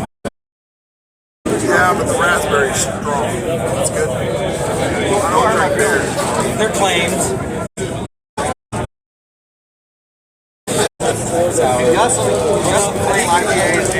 Yours is a puree. It seemed kind of thick, okay. It's not chewy.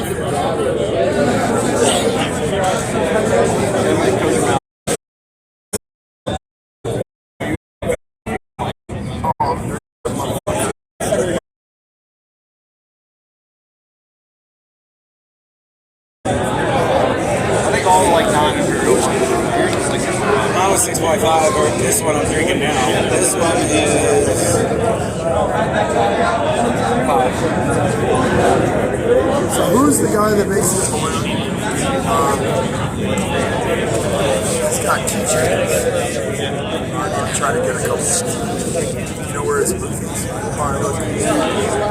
What was the name again? Yeah, you got those little right here.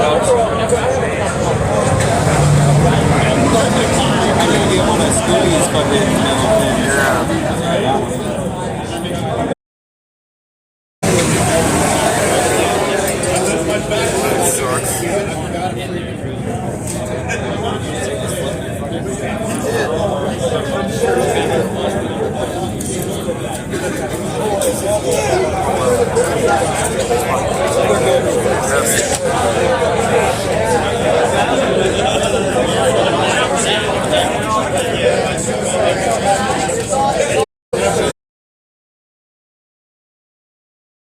I was thinking it really loud then. I was thinking it.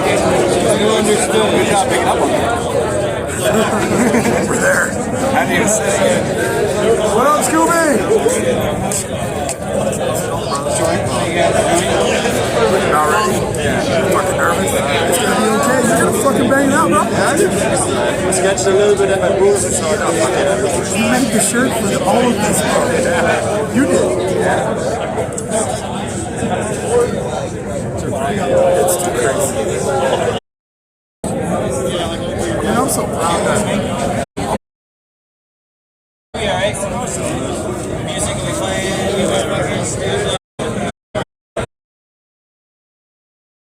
Somebody grabbed some stickers and he was like, "Hey, you can't have those." Like, we're homies. He's like, "Okay."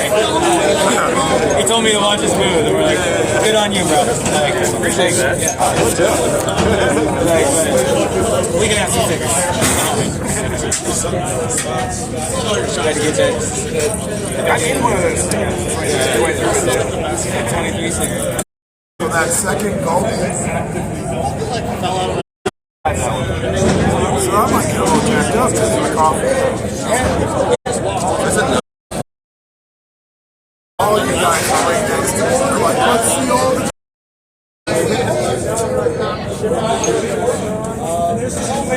Yeah.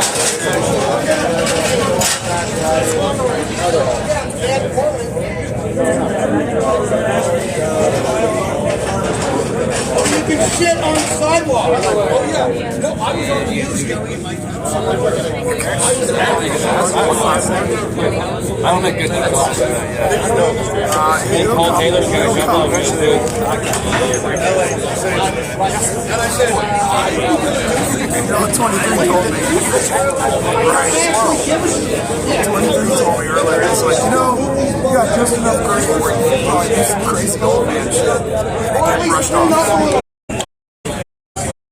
It's kind of loose a bit. It's okay. You're good.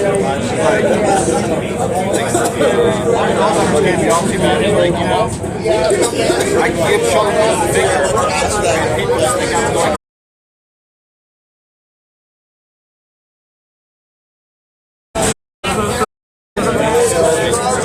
My brother, or not my brother, but a buddy. A buddy of mine played nowhere. Even at the end of that movie, it gives a shout out to the Sarasota Raven crew. And that's where we grew up. Just get a little bit of foot action, you know? Yeah, it's like this very active road. It sucks.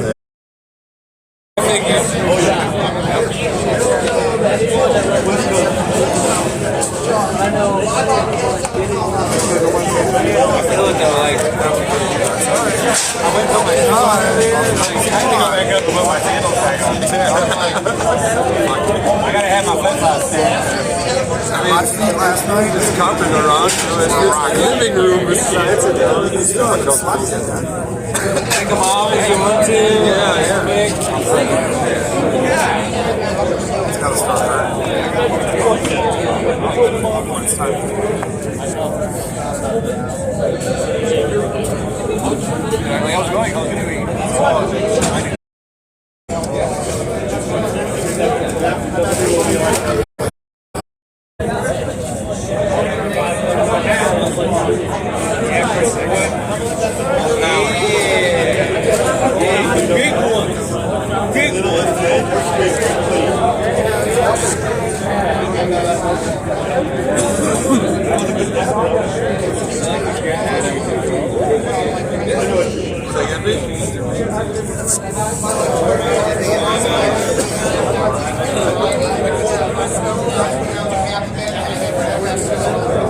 It's like a skull.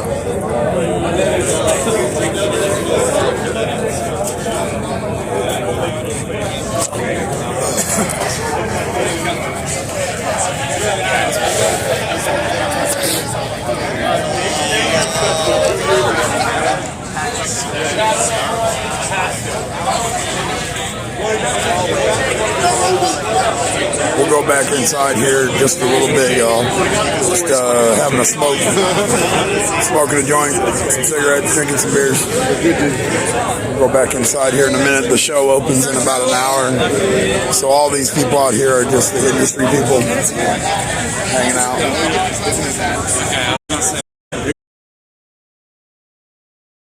Blasted. He's like, here, don't eat this one. Don't do that. Okay. I'll try.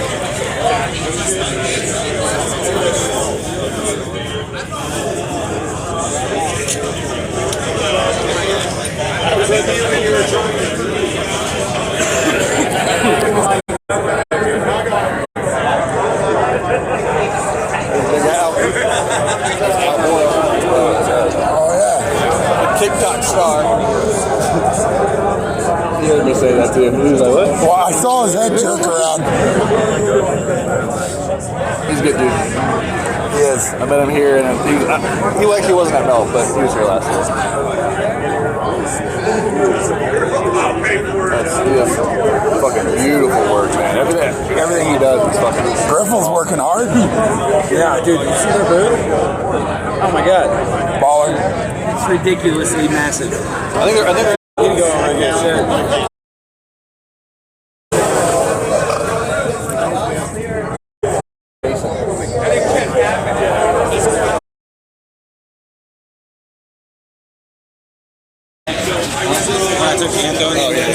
Cheers, y'all. Mask and wear my Cheers. color club is that I won 2 months ago. Should probably change the title, huh?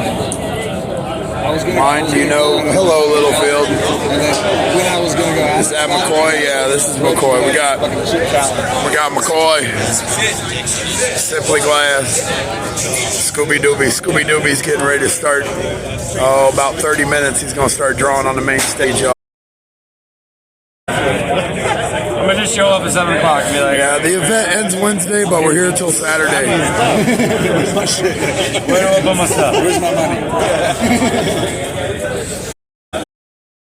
Hey, Boulez, my VOD, I recorded the whole Scott Deppe talk, bro. So I've been live for like 2 hours. To charge our phone as we go. So we're going to go inside here in a minute. All right. Going inside?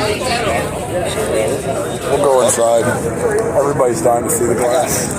My leg is not here. I hear you, brother. I can do the rug I want for about 2 days. And it's back to hell.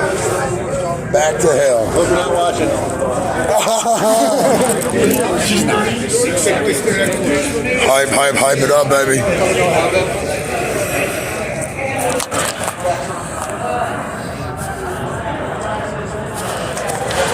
I'm looking for it. Thank you.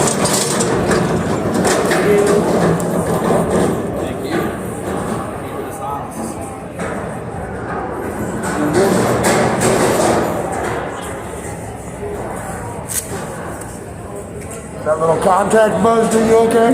Thank you. Yeah. glad I'm at this post. Thank you.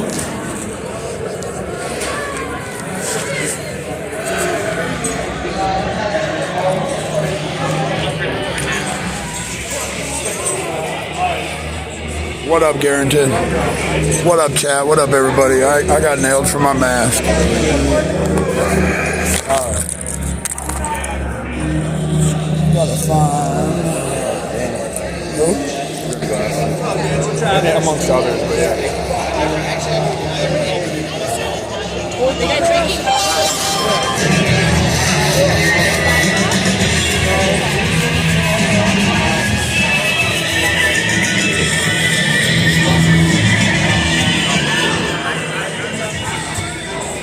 Vertigo.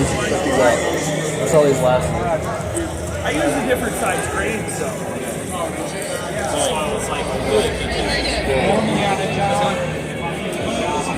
It goes through the wall. Oh yeah, So like air it's channel. like Yep. a soft. Here, I can show the cup. Ah, I had a longer hose. You stop, dang it.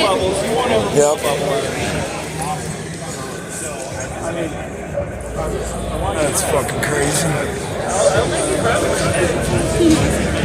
Damn. Science. That's a lot of work. Thank you. It's like a glass 3D printer. Okay. Gotta find that Blitzkrieg guy. Oh yeah. There's Doghouse and role model. Right here. Shout out to Doghouse Glass, Bully. All for you, Bully. Look at this booth. Let's motherfucking go, y'all.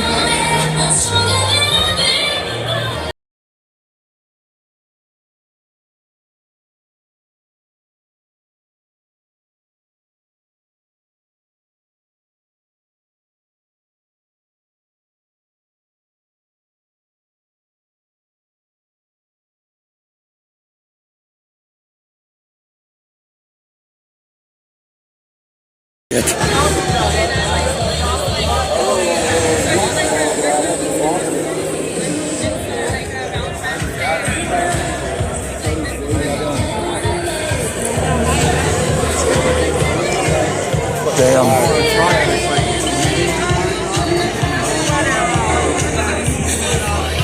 Oh my god, man. My fucking hair is standing up on my neck, y'all.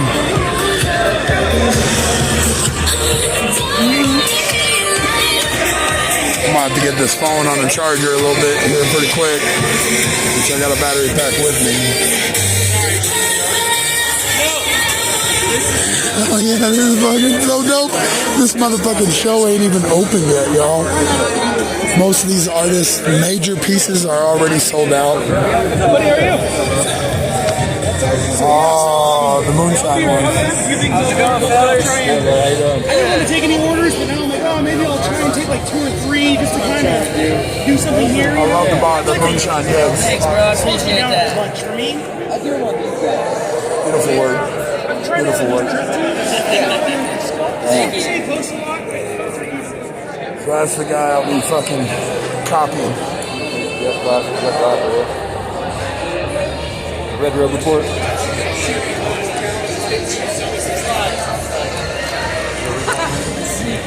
Oh yeah. So what kind of cameras?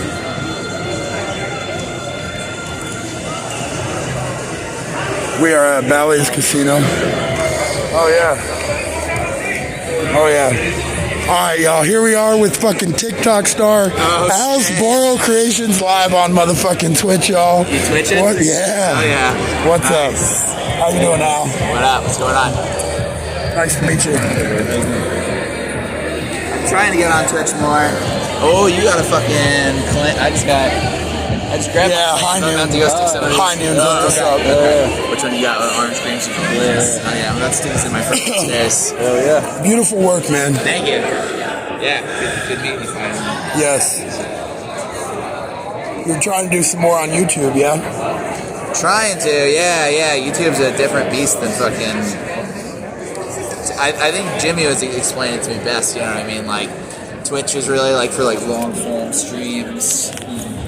You know, it's like people go live on Instagram or like I'll go live on TikTok, but it's just kind of like I'm just working. Right. Yeah. Kind of boring, but like if people in for that. Yeah, you want to watch people play games, you want to watch people just kind of have something on in the background or whatever. That's what Twitch is for, you know. People don't, I don't really tune into Instagram Live in the background. Like, Right. So it's really like knowing the strengths of the different platforms. Well, I think some of the ideas, though, if you do like a live stream and record it, you can use that content for your other outlets. Right. Yes, exactly. Yeah. I watch a lot of people that like, will make YouTube videos of their Twitch streams and this and that. Like, yeah, it's cool. I'm seeing people like, cross platform, and even like all the TikTok girls trying to bring people over to their Twitch streams, and like it's They're all clicks, right? They are all clicks. Yeah. You seem to be hitting it right where Trying to. Thanks. Well, besides all that shit, beautiful work. Aside all that, yeah. And there's some glass blowing in there. yes, that's right. There is some glass blowing in there. I might as well look at them while they're here. They'll all be gone. Hopefully. Yeah. Oh, they'll be gone, like, dude. come on. I'm starting to see a lot of sold signs. No, I saw that like an hour or two ago. Like, really? Like, he's in here buying shit already, dude. I know. Well, that's how we heard it was going to kind of go. That's a good sign, though. I mean, it is. All right, we'll catch up with you, Al. Yeah. Take care, man. Nice meeting you. All right, Al's Boral Creations, yo.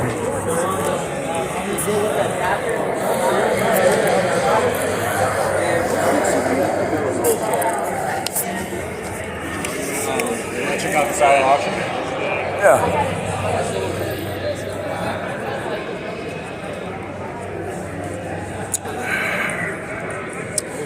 Fire. I know I saw Jeff Glassart. We'll go back. He went at his booth. No, he wasn't there. We'll go back. Oh, that's out. Oh, they're starting. This will all be full, though.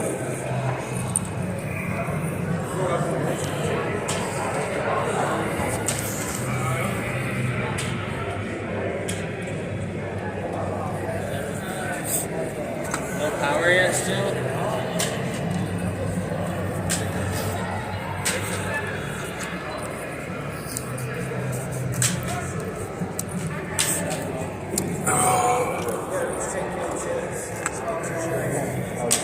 Yeah, give it to her.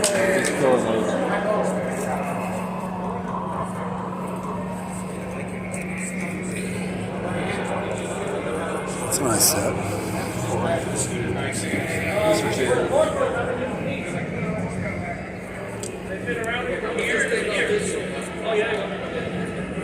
No, we're not in the back corner. Kind of in the middle near the wall, though. That's kind of the bin. I have that, except mine's square. I love it. You can take the pins out. Yeah, I think Samson's got similar. This will be stacked. That's for the fastball. Damn, look at those fresh Simply pipes. Son of a bitch. That's the last 22 on the market, yo. The last 22. The only ones in the house. That's the fact. I got one in my bag. Okay, so It's not being sold, though. He's not gonna tell me. Beautiful work, Jay Griffel. I really like your style. Hey, thank you. I appreciate that, man. Thank you, sir.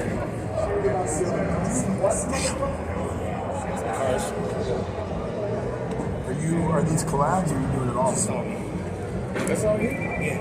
I didn't make that time. Where do you find all your fucking time, man? Do you sleep? I mean, this is actually public. Because I sell all. Yeah, I mean, with the glass hustle, when do you sleep? The alcohol? Okay. I usually go to sleep around midnight, get up at 7. It's a nice move, gentlemen. It's a nice move. Yes, fucking beautiful. Thank you so much. Oh, here. That's how you worked all day. Oh, hell yeah. Oh, hell yeah, y'all. We got some. We got some portable, fresh glass cold alcohol, y'all. That 99. Oh yeah. Hell yeah, and some swabs, baby. Clean them your way. Fresh glass cold. That's right. Dude, this around the neck style is kind of all right. Thanks, dude. Appreciate it. Good luck. Thank you. Starting to see a lot of sold signs. So it's coming. I think it's going to be crazy. Cool, I'm ready. Yes, sir.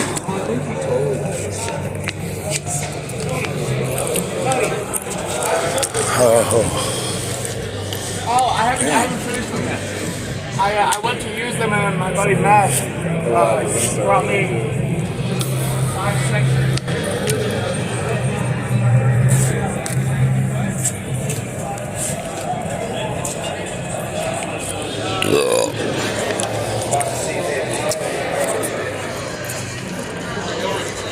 Man, this is fucking.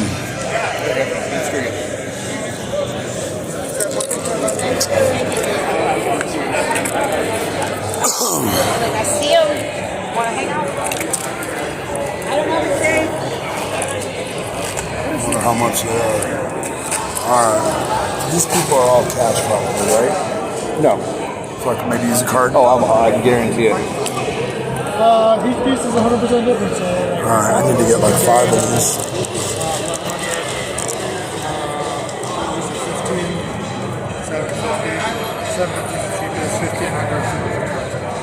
One hat, same dive.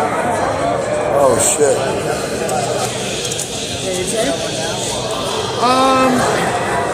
Honest, what are you looking at?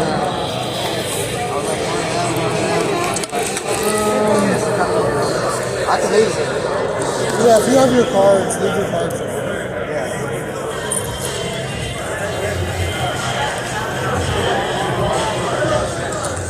You have cash on there, or you have cash?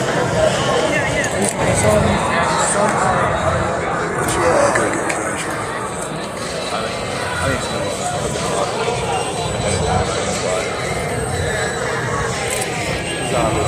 Yeah, I see.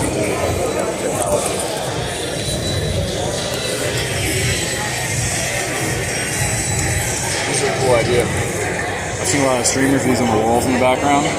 That's a cool idea for your table. You can actually they're lit. You can sync them up with your phone and change the color. You can put it to music. You can do all kinds of stuff. Two-tone has it all over his walls. Okay.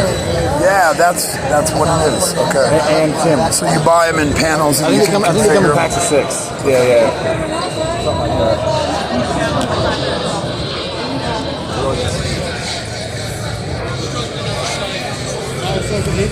I think you need to support it in the center. Yeah. Make it a hook. Got it.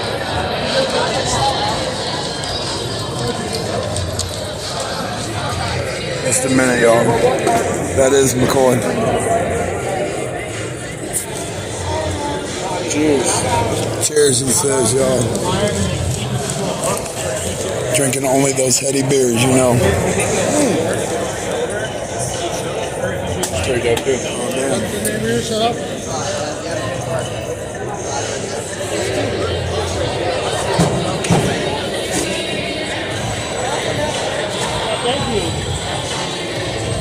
I went over and talked to Fancy Yancey. He does those matte fucking wigwag rigs. You seen those? Yeah. I talked to him last week on It's like Instagram. sandblasted, right? Yeah. But it's fucking so clean. I talked to him last week on Instagram because he was talking about beers and shit too. What's your one second? Where's that with him? What's your email?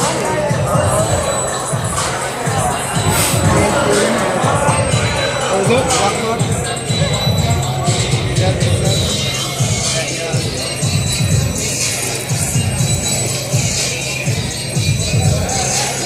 That's the map. Yeah.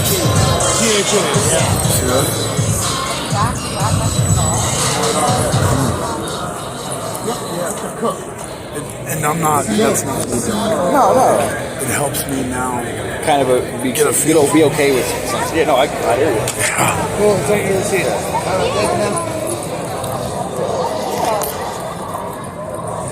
Hey, man. What's up, guys? Is it possible to get a few keychains? Yeah, how many you want? Sticker pack. 3 and 1 sticker pack.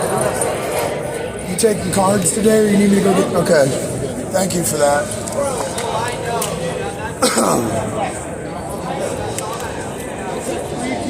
Yes, sir. Sorry, y'all. No, you're perfect. Oh, shit. I didn't even notice the map.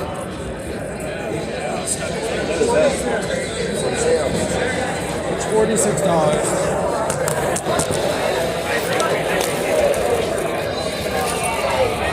ain't gotta be perfect. Love your work, brother. I mean, love your work.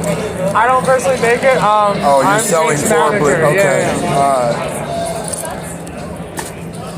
That's nice. Yes, we love his work. What are these? Card caps? Or adapters? Little cap. All right, you're all set, guys. Thank you. Thank you. How y'all doing? Doing great. How you doing? You have a great rest of your day. Thank you. Beautiful work. Beautiful work. He was just complimenting him. Yes. Sorry. Love the work.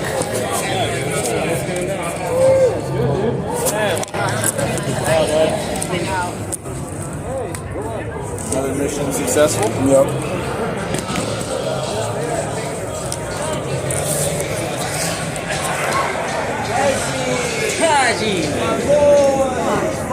I am having a blast, y'all.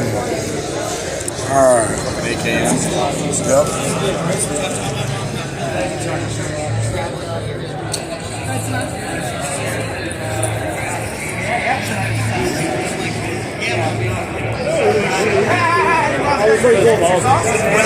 No, you do what you think fit for the titles and stuff, mine. I do feel like a good glass blower now. I mean, seeing this work in person, y'all, I thought everything had to be perfect. There are some acceptable blemishes, y'all. And I'm not saying like big blemishes. I'm saying a little bit of scuzz here and there, a little bit of clear showing and not the color going all the way to the end of the joint. And I am in no way belittling any of this work. It's all baller work. But helping me see these top artists work in person lets me know that, you know, glass is still a crazy thing. And it's hard to be perfect. These guys are achieving damn near perfection, though. Let it be known. Just gotta love the craft. I agree.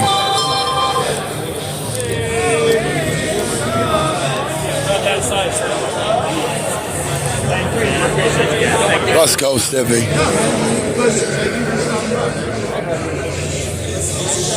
That's the man, AKM Glass, y'all. He's famous for making a lot of the colorway skulls that you might see for North Star Glass, y'all. All right. We'll take you to the chalkboard. Damn, I need the rest of the outfit, Karma. I need the rest of the outfit. This is smart. No. No. I'll tell him you're looking for him, though. Yeah, I'm just looking for his table. I just want to drop off the Hypno deck. My table's over there. So you're saying all you need is this pants and the shirt to go with the hat? Dude, let's go in the hair. Let's get it now. Oh my God. Karma Glass, y'all.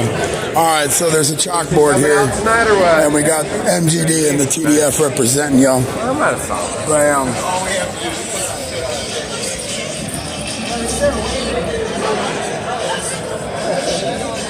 Let's motherfucking go, y'all. All right, let's get... So we set the Starship? Yes, let's check out Project 33 Starship.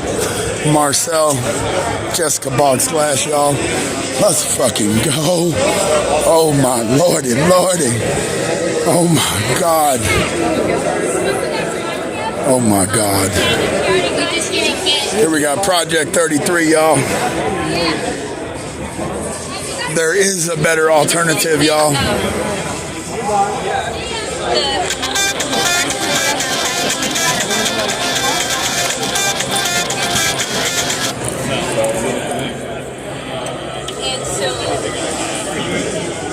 So here's where Project 33, there's a YouTube documentary, but these beautiful people out in Eugene are trying to create a better alternative to glass currency. Say hi to Twitch, Jessica. Say hi to Twitch. Hi, Twitch. Hello, the Jessica Box Glass, y'all. Project 33 Starship. Oh, thank you. You what? Damn, thank you. There are Chris Dyer coins for sale. Yes, there's. High Noon has some and Starship has some. We just dropped them here. I love go through it. I love the saying. Grow through what you go through. Go through what you go through. Fucking beautiful work, guys. So, Millie Mike is our lead gardener this year. Oh yeah. Got the Starry Night in a marble, y'all. Look at that. This was the first test for version 2. Oh. And then this is the second test to see if anything. And then this is a star component. Oh, you know what I have? I was gonna give these away too. I lost my setup. My little thing that holds the marble. Shout out to Grime Glass on that Starry Night pole, y'all, and Project 33 and everybody over there at the Starship. Let's go. So I went by and I scooped up Holy shit. all the little pieces that are from the sky. Here, you can have one. Holy shit, we're getting a little small piece of the Starry Night pole, y'all. I'm like, what are you gonna do with this? He's like, It goes in the cabinet. Oh, you asked him what he was going to do with it. He was sweeping it up. The trash? That's history. That's fucking history. So this is from version 1. All right. Nice little keychain on it.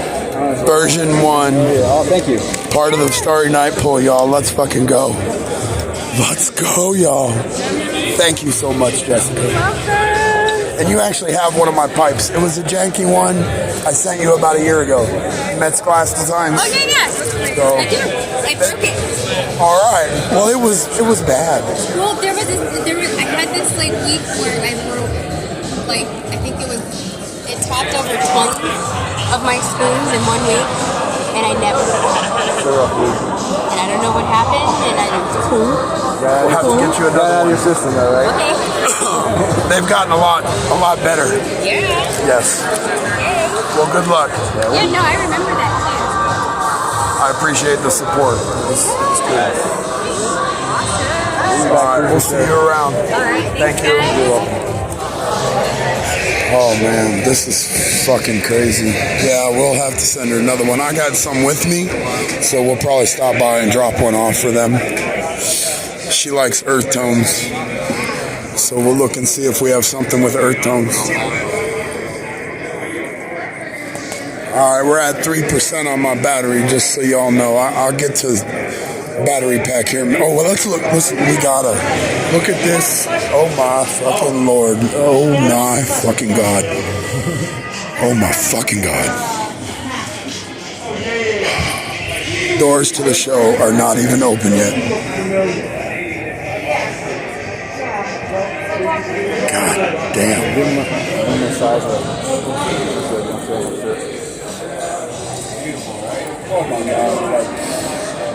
Just so y'all know how big it is. Yeah.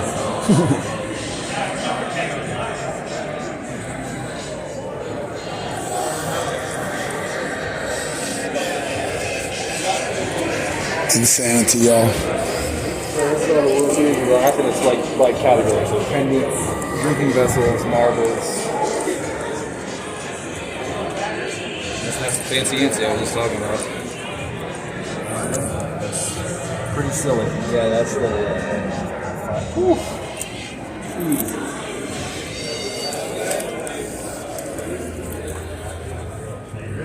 Nice, like 6-inch marble or something. That's fucking huge. 4-inch, 5-inch marble, y'all. Seen the banger mug on Instagram? No. Yeah, it's just a giant banger that made a coffee mug. That's fucking dope. And that's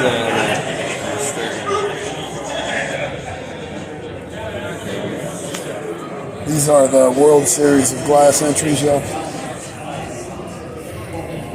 This is one of those where the water comes outside the recycler, so it actually leaves the glass and goes back in. Wow. I think called Incycle or some shit. Grim glass, matty white, fucking hoop. Yeah, Jesus Christ. Go back. Dude, I got him in my room, bro. How you doing? Keep me in mind. We went to the CVS because the building's Pepsi only. Yeah, everything.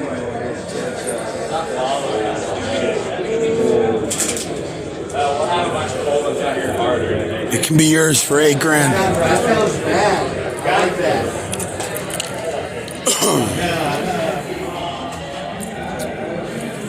Windstar Hick Dog, y'all.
%, y'all. Let's get you on a charger.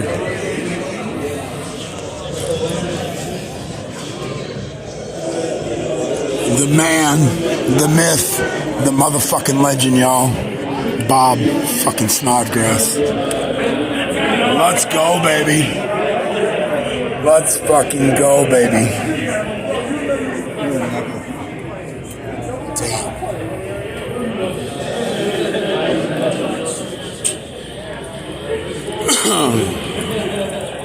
Y'all are very welcome. Thank you for being here.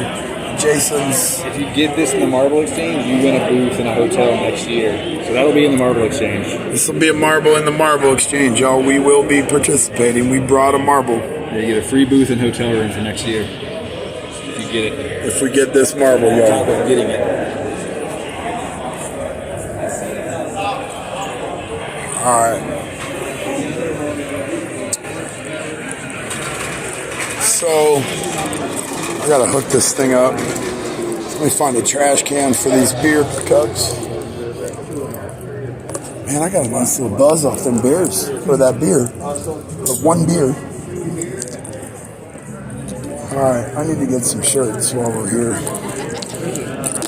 Yep. Oh, you know what? Hold on.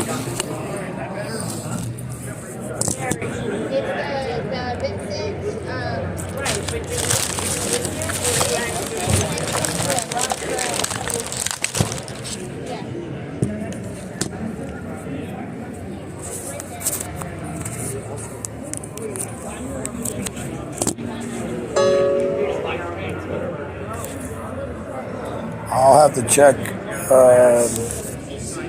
Boulets. I haven't seen the blast shield. Oh, it's right here.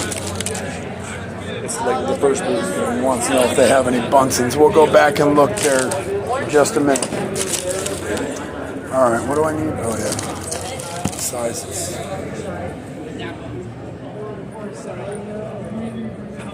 Look at good guy, Matt.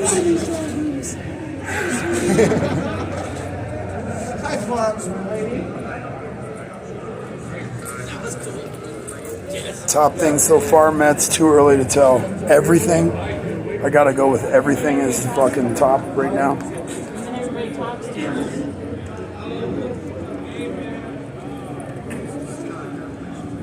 Too early. Meeting people so far is probably the best.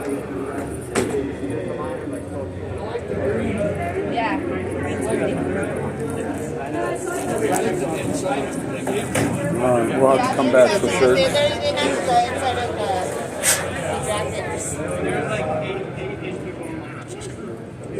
Alright, let's get a shirt for...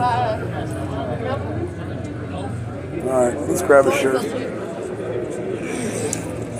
Sub-01 Wolf. Alright, let's go back to Blast Shield, and then let's come back and buy a dab mat and some shit.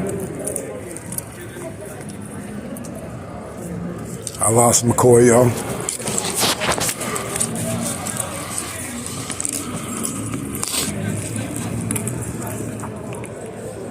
All right, thank you.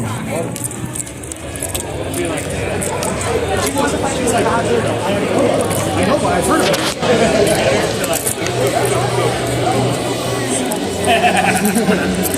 135. Yeah, boulets, they got them for 135. I got a couple left. You can take 2 or 3 if you want. You have as many as you want. You can have several. Let them know. He's in one of our glass blower friends in Canada that couldn't make it. He can make it, they just wouldn't let him back. Right. He'd be stuck like a 30-day course. Oh, man. I think his job would like it. Okay. So this is a good spot to like see what size goalpost you, you know what I'm saying? Like be able to tell the website, it's hard to know exactly. I've been more than one of those fuckers.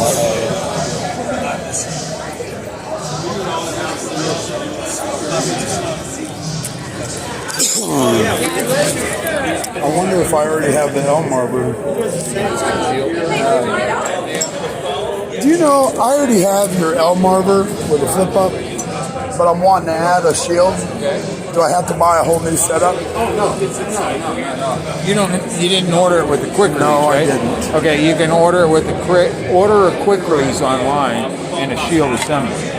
Okay, and then you're just going to have to. You can Drill send and it tap back. some Yeah, holes? you don't have to tap them. They're sheet screws. Okay. So you'd have to put this up here, mark your holes, drill them. We give you instructions. Size of drill bit. The 7/64 drill bit.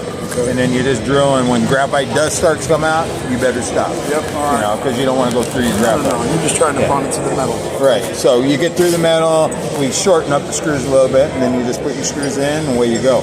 Make sure it's straight, and so when you get it, it might be a little wider because sometimes we have to, if you want your shield kind of tighter in there, so it's not rocking back and forth. I got you. But You just pinch it. Massage it as you want. Yeah, you just pinch it to the tension you want it, so it's nice and snug or whatever.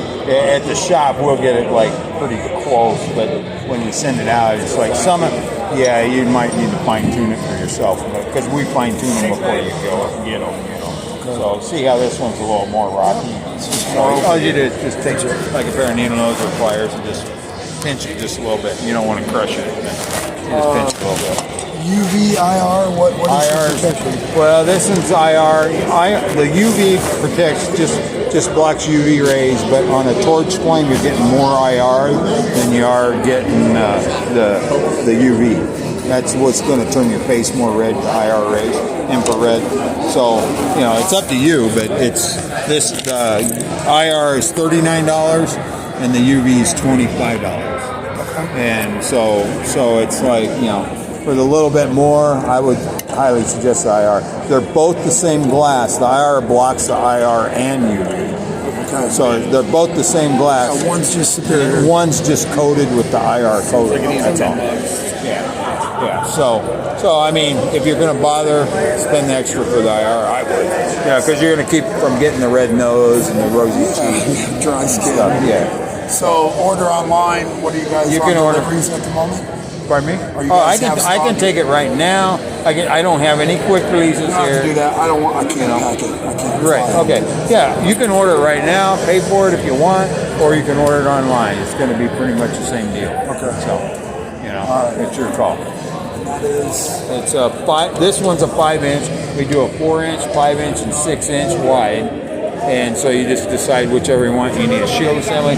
We do need to know the height of your back. I don't know if you had a custom arbor or if you had. This is a standard arbor. Is that what your arbor looks like? No, If you've got a custom. Is that 3.5? This is 4-inch wide, 3.5 inches long, and 2.5 high. I have the side deal, so I think it had to be. Yeah, right. So it had to be 4 inches wide. But I need to know the height of your back, so I either give you a longer shaft or a shorter shaft. So we need to know that. So we need to know that height. All right. Then I'll have my wife go out to the shop and measure that. Yeah, and then you come back. and order. Okay, that's fine. Thank you so Just much. measure from here to there. Okay, thank you. Good luck, guys. Last shield is Daryl. All right, so the boulets. All right, boulets, what do you want to know about the Bunsen's, man? Okay. I'm an old man with a flat beard. I mean, a straight beard. Good what? score. Not trying to push it. Dreadhead, gonna go back and get your shirt in a moment. Booth here because I think you may not easily have access to Discord while streaming on mobile. Correct.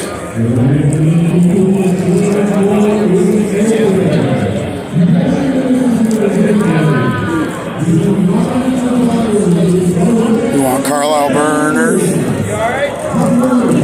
Try to see row glass. All right. See if they 5XL. All right, Glass Mafia. All right.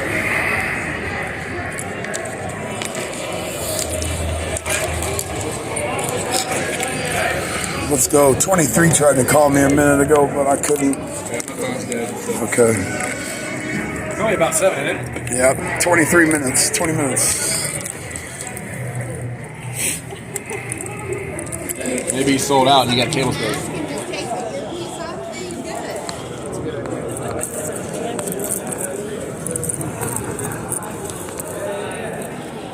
Did see any Firefox pasties yet? No. No. She's fully dressed so far. Fully clothed at the moment, but it's still early. I can drop you some cash. But don't go out of the way. We're going to go back to the shirt table in a minute. I'm trying to hear back from another person what size they needed for K-Ron's people.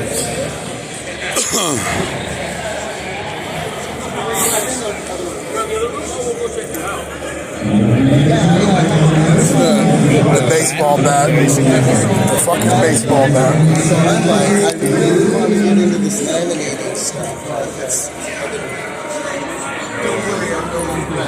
Here we go, y'all. The fucking baseball bat. You know you all saw that on the fucking internet. I did. No, I saw it on the internet earlier this year. There you go. Damn. Barry Bonds model, too. Barry Bonds edition, baby. Last year was the Derek Jeter, this year's the Barry Bonds. Derek Jeter last year. We got Barry Bonds today coming at you live and direct, y'all. Come check us out. Las Vegas Booth 500. Nice. Jack Storm's Glass, y'all. There you go. Check him out. Yeah, killing it. Thank you.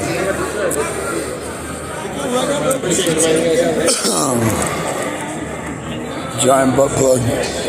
Anything can be a butt plug if you're brave enough.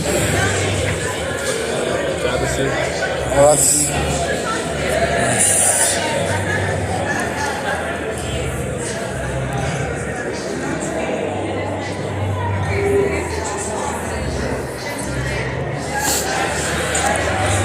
these people are responding very well to being on Twitch, y'all. So I think this is going to be a good weekend. We have almost perfect internet connection in here, I think. And this is unreal, y'all. Unfucking real. Oh, this is Paul Taylor Glass, y'all. Paul Taylor Glass in the house. Y'all know Paul Taylor Glass. You want one of the ashtrays? Oh, shit. Wizard staff. Look at the wizard staff, y'all. Paul Taylor Glass, baby.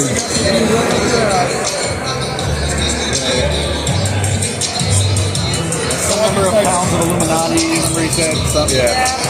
Why not? Oh, you also got the punch with it. Oh, yeah. Oh, for heavy dumps only. Oh, yeah. It's called Heady Food.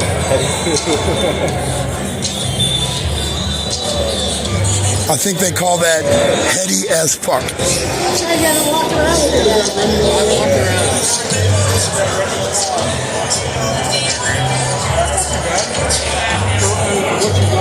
I might say screw the rig and get the plunger. That's fucking crazy. I do take some heavy dumps.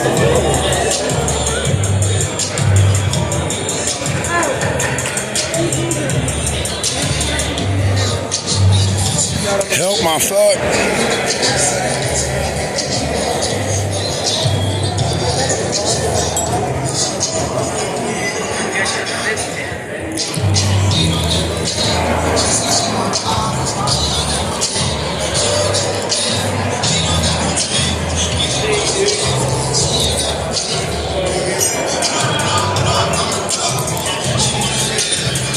Ron in the house. Okay, Ron, baby. instead of making them fucking ducats. Making it look easy.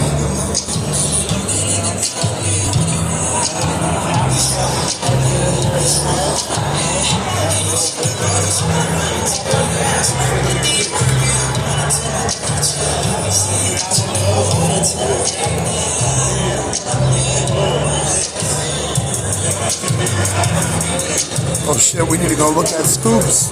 Yeah. His booth is right there. Stage is right there. Alright, let's go check out Scoops' booth, or Scoops Painting live, and his booth, y'all.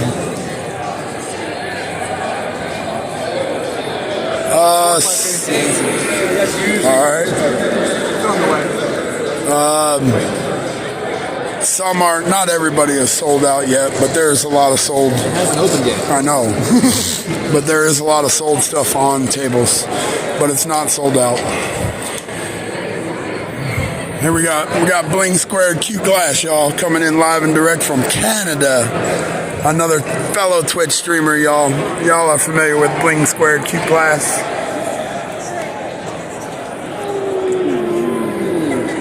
Beautiful, beautiful work. Thanks, but here, you know, what is that? So, right? Like, Everything is beautiful. The thing is, like, since I started torching Boro now, like, when I came here last time, I hadn't really messed with Boro at all when we posted our table up, and now I've been, like, last 2 years, I've been, like, in the Boro lab, and I came back here this year, I'm like, oh my god! And I was blown away before, but now I'm just like, now I just like this guy beside us. Yeah, settle down over there. You know? But this, switching over. this is not that. You know, this isn't that. This is this. Yeah. And we still have this, and the nice thing about this is I can always fall back on it. It's like I can just do shows and I can sell this stuff, and it can feed my Boro, right? Like it's like my side job for learning Boro. But I have to say, like you've been a big inspiration for me, just because like I'm trying to get into this at a later date in my life too. And there's all these 20-year-olds just crushing it, doing amazing work, but you don't care. It's just like, no, I'm on my journey. That's right. You know, and they're on their journey. That's right. So I mean, like it's that's one of the reasons why I really do dig into your stream. You just like you go hard. Thank you. You Documented your whole I get scared twitching my Boro stuff. I'm like, don't look. I'm just gonna fuck these joints up. It took about eight months. After about 8 months, I didn't care. I mean, it is what it is. Oh, and now you got such great following and stuff. You got a good, like just being out there as much as you are and making it being consistent. It's really built your following. Yeah, you got 40 people watching you right now. Awesome. Yes. Awesome. No, you're inspiring for sure. So yeah, and all the other Twitch drug friends, they made it out, and Antho and stuff like that. He come out. And yeah, they are. Where's their booth? Like right their booth? Yeah, you'll see it. Just Right, like straight walk to over. Yeah. Did you see this guy? This is Nicole's going hard lately. Ooh. Look at that guy. How is that pronounced? Chalibu? It's like a little mind flare. It's still a Boro. Oh. Look at this guy. This little fox is in Tele Magenta. So clean, y'all. We've been getting the sandblasting going on. That's just the mineral oil, right? When you oil it up after you sandblast it, looks so good. You know what the trick to sandblasting I found out? Do you know shit about this? Your medium. Yeah, your medium. Walnut shells I did not do. I'm using aluminum oxide. I hope that's the right thing to use. It is. I get different things out of different. They're saying the walnut shell will polish, like give it more of a shine. Oh yeah. It's still dull, but it's kind of a soft dull with a little bit of shine. Different applications. Yeah, maybe I'll just get a second cabinet maybe. I think you can vacuum out and just switch out your media if you want. That's the whole problem with that aluminum oxide. It's nasty. It's nasty. It's not healthy. And it's in the air. I understand. I do it all outside. I just take my whole cabinet outside, and I just do it outside anyway because it's all sealed up. But it's just like coming out of the cracks, man. You open the door and it's like coming out like smoke. You know, it's crazy. The internet doesn't do this work justice. This shit is beautiful. I'm really underprepared. Like I said when we started the Boro journey, I was just like, okay, by the time I get to Las Vegas next year, I'm gonna be super prepared. I'm gonna have a bunch of stuff. And then we did our local market. And I was like, oh shit! And I got back on the torch and started trying to do Boro again. I was like, oh shit! Like, and so I just feel like I should have been more prepared. You guys only had 6 months, too. We couldn't even get the shit out onto the table that we have. So next year, I think I'm gonna come back like so hard. I'm gonna come back so hard. Looks great. Your booth looks great. Work looks great. Thanks. Keep up the good work. Yeah, thanks, man. It's awesome seeing you. It is. Yeah, it makes me. I gotta get back on there on the Twitch and start hanging out again. We like when you guys are there. People like your guys' work. They do. So. Yeah. See you later, bud. See you around. Yeah, see you later. Yeah, come check this out. We'll be back. Thank you. I don't have a table. When they sell out, I'm gonna put some pipes out. Sold out, but not all of it. You guys got about 15 more minutes. Let's go. All right, good luck, guys. Take care.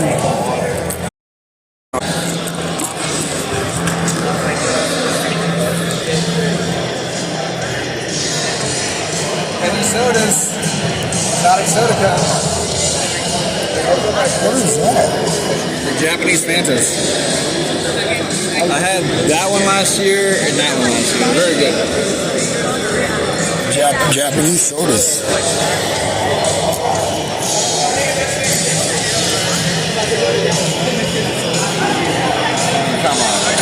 Come on. Oh my fucking Lord, y'all. Motherfucker.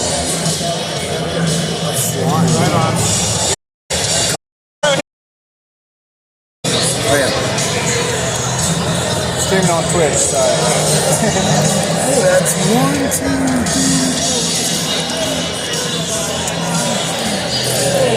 3. So many sections. It makes me want to go blow glass and also quit at the same time.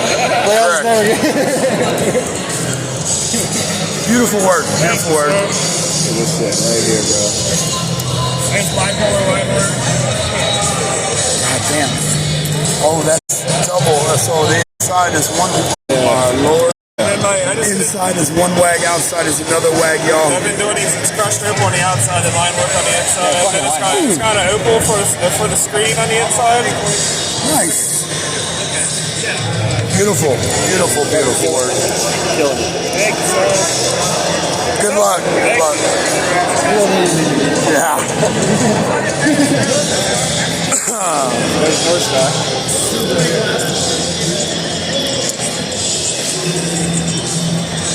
North Star glass in the house, y'all.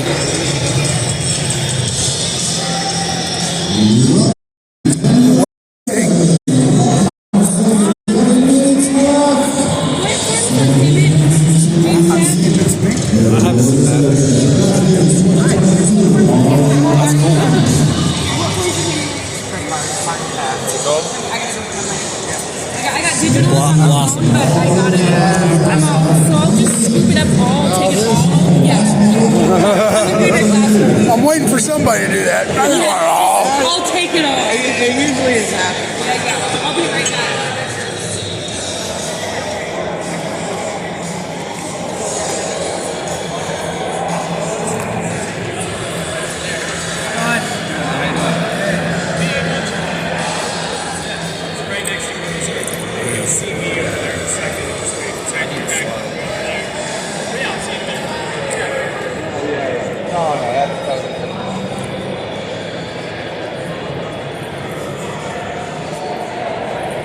I thought he was starting at 6:30. 7. Opens at 7.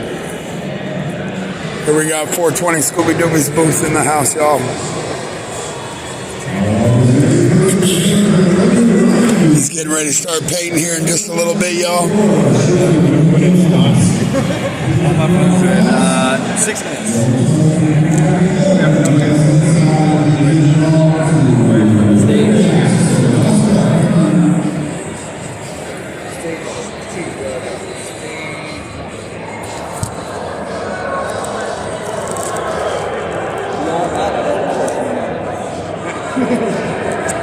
That's where you are. How much on the I want to sell it for $20, but No, I mean, I'm asking just for real. Yeah. Yeah, you don't have to do it. Thanks, man. Not the fat. Let's see if I got some cash. Yeah, and all of them. Fucking signed, numbered, dated. Yeah.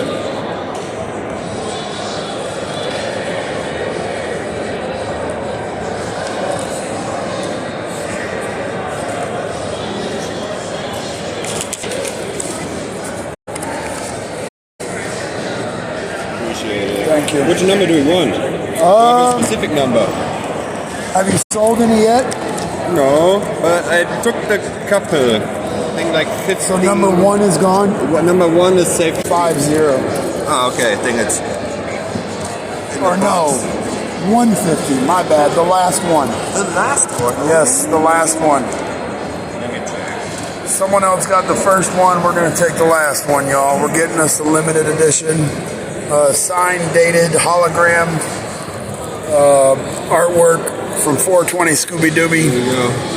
He is on the show T-shirt this year. We are gonna get number 150 of 150. Let's fucking go, baby.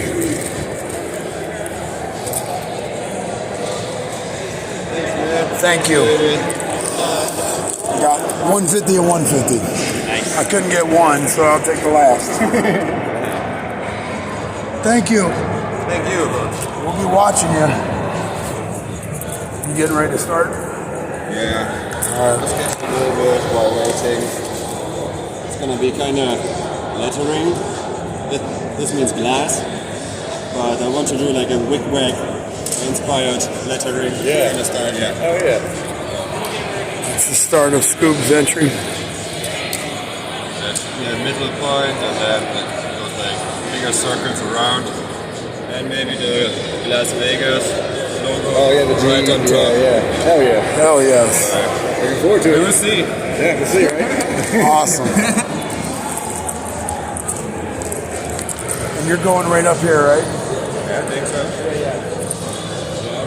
All right. We'll be up there. Yeah, see you later. I should probably smoke a cigarette.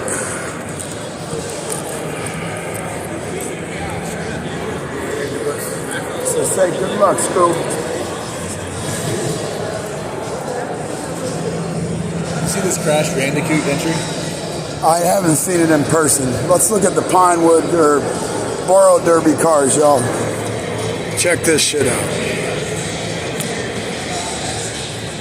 Yeah, I know SIGs are gross.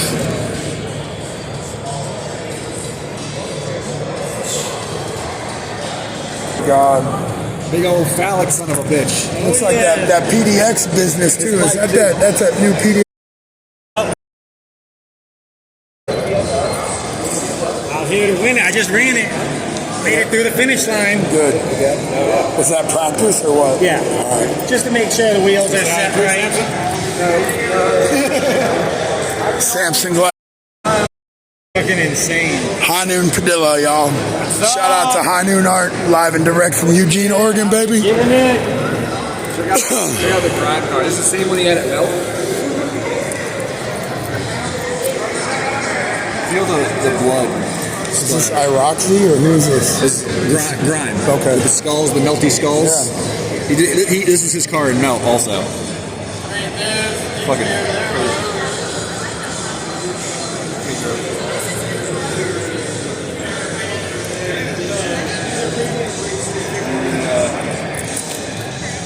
Hell yeah. Thank you, lady. How's it going, gentlemen? Good, brother. How you doing? Hey, Divine. K-Ron asked me about picking up a shirt for you. What size?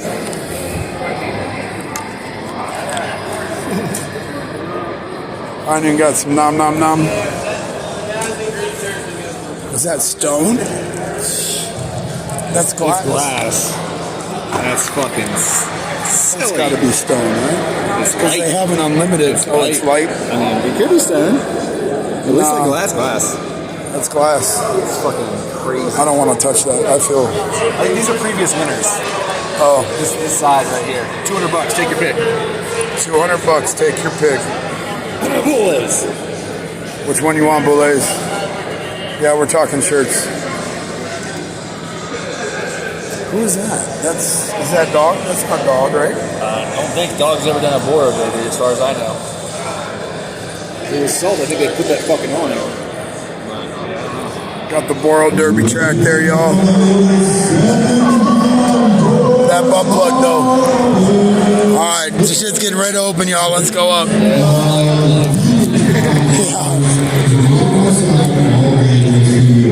Shit's finna pop off. Here we go, y'all. It's rigged. About to flood in, baby.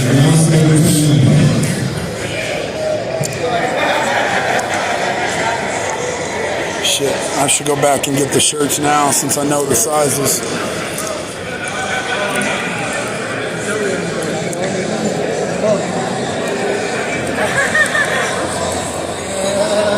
What's up, Billy Bob?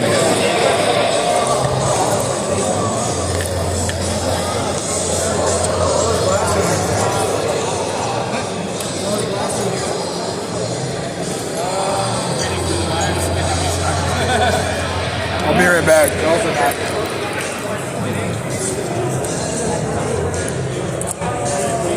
They're always down the work.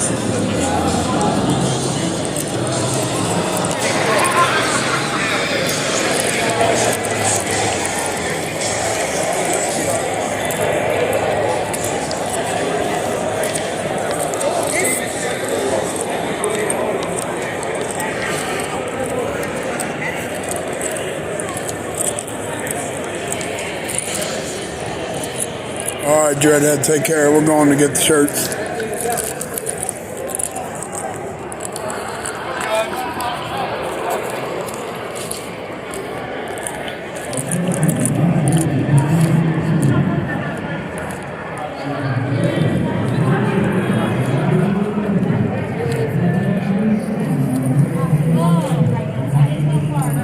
Okay, thank you. Hello. So what size do the shirts go up to, the Las Vegas? 3X is the biggest one for the Okay. And you have like double X? yeah, I got double X, but the 3X is I guess they were running small. One of the guys said they're doing What? What booth number is this? This is the Oh, merch they're running booth. small? Okay. How much are the shirts? $20. Okay. Except for the Vincent Gordon one, that one's $25. Okay. I need a few shirts, please. Could I get 2 large? Yeah, just a mask. And 1 3X?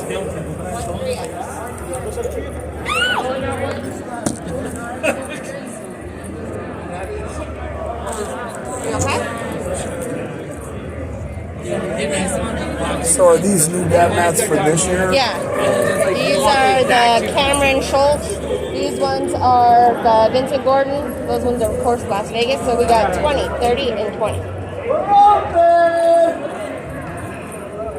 And go ahead and grab a mask. It's $8 each.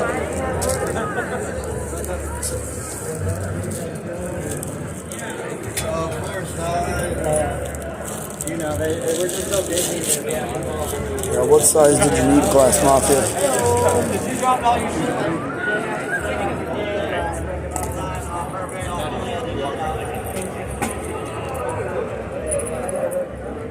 Did I give you the mask? Well, I got it. Okay. Thank oh my you. God, man. Thank you. Okay, so I got the 3 shirts. I got one 1 3X, and 2 larges. And then I also get one of the large round Las caps, Vegas? please.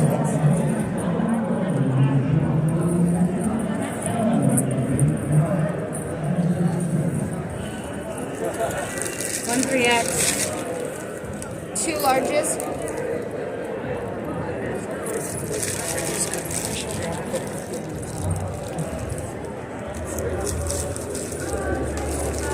You guys don't happen to know where the fashion show thing is supposed to be happening right now? Is it on the stage? All the way back. Is it like in a different room? Nothing. It's this room. All right. Okay. that's where it's supposed to be. You got 2 larges? Sure. Alrighty, thank you. A Las Vegas round mat. And could I get 35. 30. I'm so sorry, a what? The round Las Vegas mat. Mat. could I get one of these pins? You also that's the 2020. Oh no, I want There's the 2021 and these are the 2022s. What year are we right now? 2022. Pinball hat. Yes. Do you want the 1 for 10 or the 2 for 15? Do you have, 1 for 10. did you guys make glass? And that's it. Last year, did you make glass pendants or something? Artists do. They sell them. I got a triple X large but for not me. with your logo, nothing. I got a triple full race. Just one half pin. Okay, now let me go back. Donkey. The large. Thank you. They were saying the triple X's were running small. Okay, so I have a hat pin.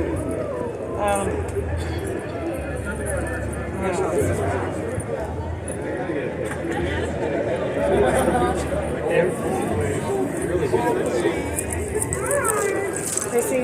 Yeah. Okay, hat pin. Moon mat. 3 shirts. 2 large and 1 extra large. I mean, 3X. Sorry. $90. 90. She'll take it right over there. And I'll have this for you. Thank you. So that is the 2021 hat. This is the 2022 hat. That's why those are 30 and these are 35. Sign for me and hit the... Just want to keep you updated. No, I appreciate it. I Sorry. didn't even notice. Oh, sorry, brother. Hey, at least you were looking out. All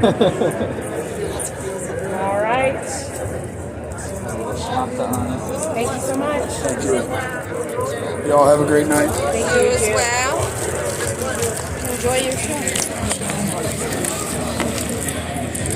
All right.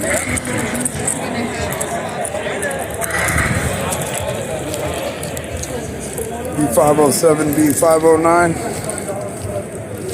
But here's Dread's message. What's up, Fester boy?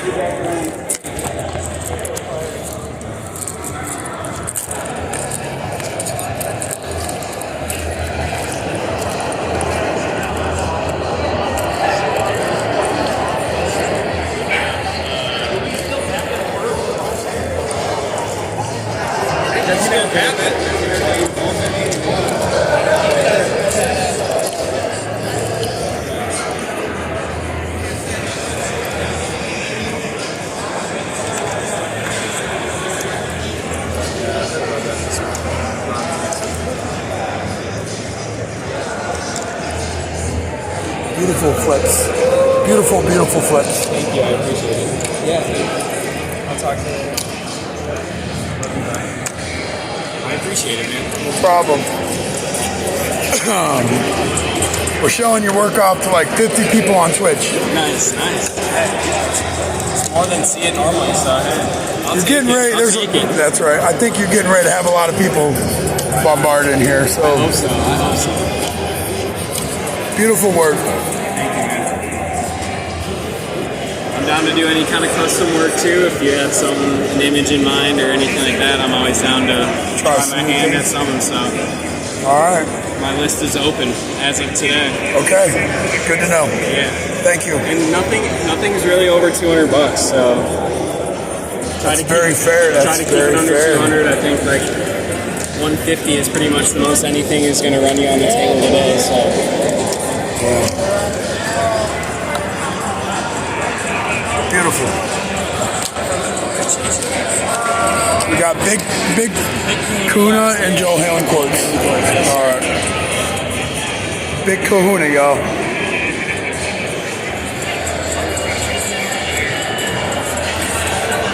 Take care.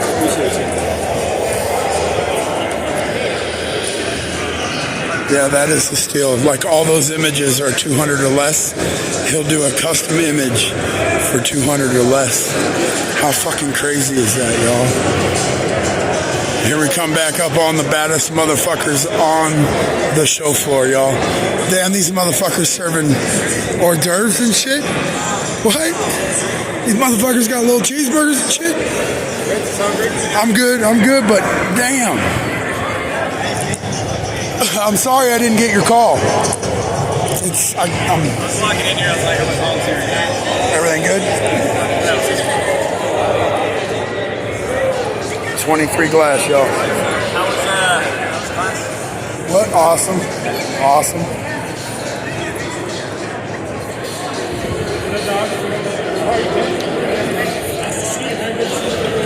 Oh, so these are sold. These are sold.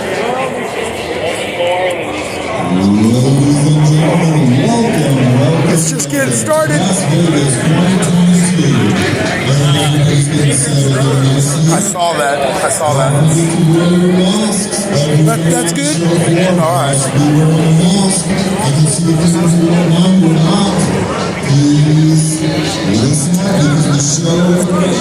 Man, look at this shit, yo. That new from 23 glass, y'all. Already sold, baby. That's one thing I want to get better this time around. Big old flower tubes from Antho 805, y'all.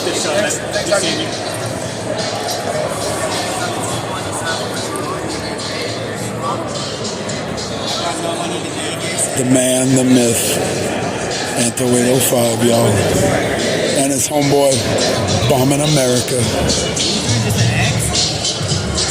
Do you need help?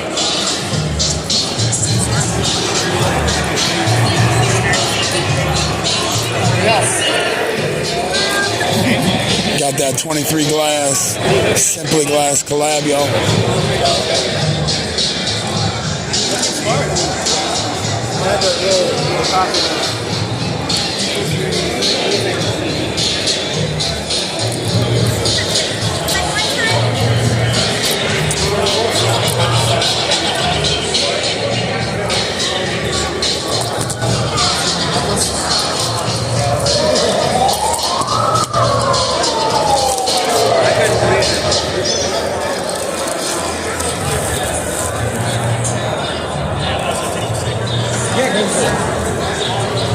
So you might want to take one of those two. They're a little easier to read. These ones are a little more graffiti style, so it's a little harder to read. Have a good one. Fine. On stream. That's good. Dude, around the neck, bro. You guys need anything? Not at the moment, I don't think. You should just go walk around. Go check shit out. I have been. I mean, I'm gonna watch Scoob. Yeah, I want to go over there and see what he's creating.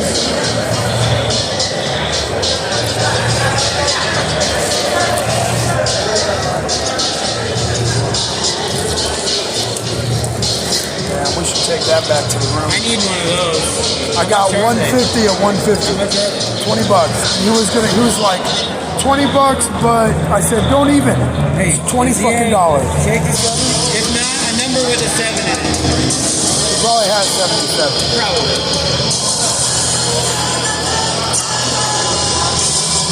Alright, let's go check out Scooby Dooby, y'all. What's up, SR86? Hello, Jack.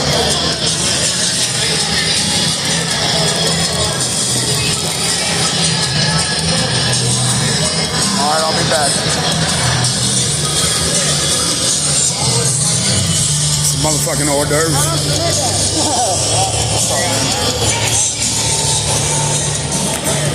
Alright, let's go buy Scooby Dooby. Hold on. And yes, we got K motherfucking Ron Spliff, y'all, and Simply Glass, y'all. The show has been open for 14 minutes.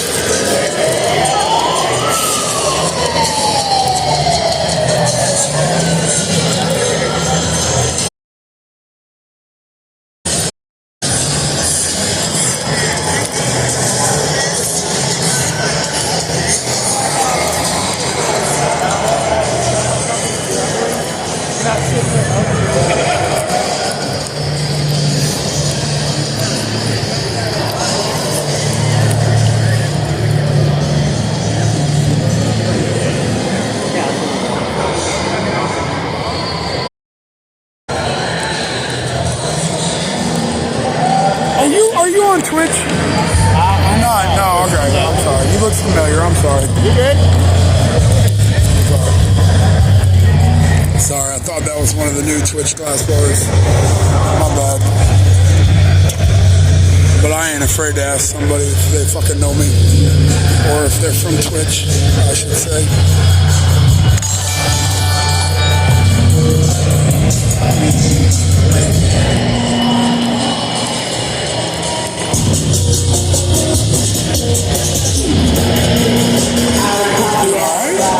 What? You doing alright? Yeah.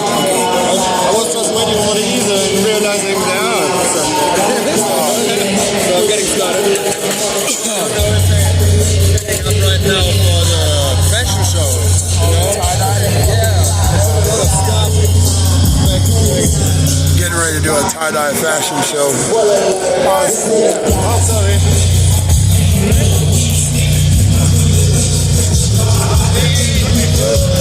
I will in a minute. Let me get these prints. So K-Ron and Simply want me to buy a couple prints. Okay. Simply wants a certain number, like 77. Okay. And K-Ron doesn't care. Okay.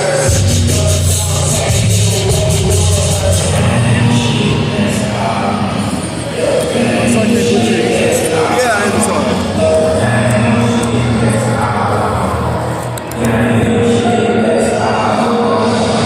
Hippie Puff says, what's up? Hippie Puff? Hippie Puff, what's up, bro? Said he's your #1 fan, yo. 77. Alright. And grab one for K-Ron. 108. Thanks. Thank you.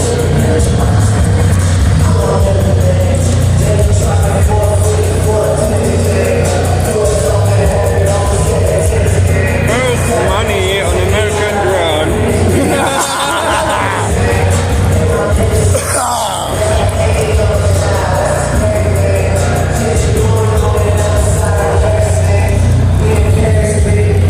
They only go up to 150, y'all. That one's gone. That one's gone. Thank you. Thank you. So are you have to wait till they're done now? I don't know. Seems kind of fucked up. Okay, there's the easels they put up there. Put my painting on it. Wait. All right, sorry we got a little choppy here.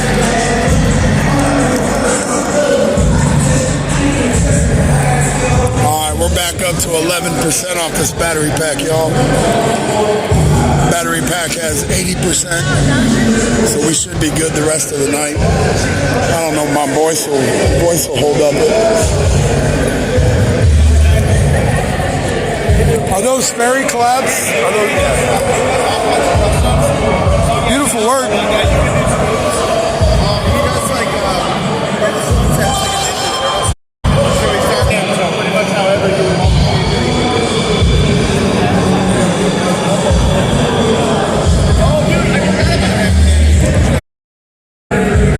Fairy glass collab, y'all.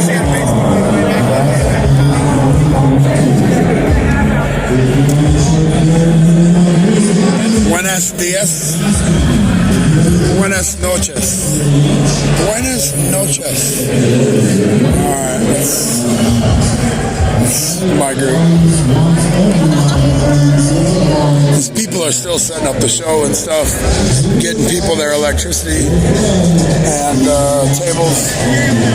But I think they're about to get everything dialed in, y'all.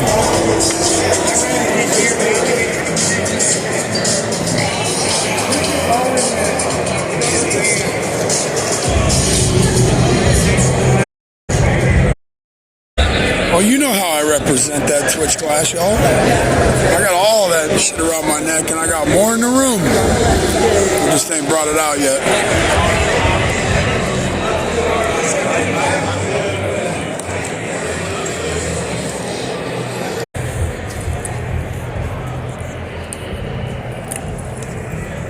Got that fresh alcohol 99, baby.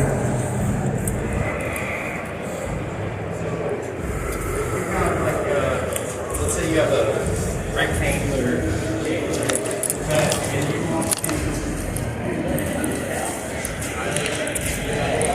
Oh, here we are. I'm trying to get outside. Shit. What a fucking night, Garrington. It's just getting started. I'm not trying to step on toes because Smitty's one of my first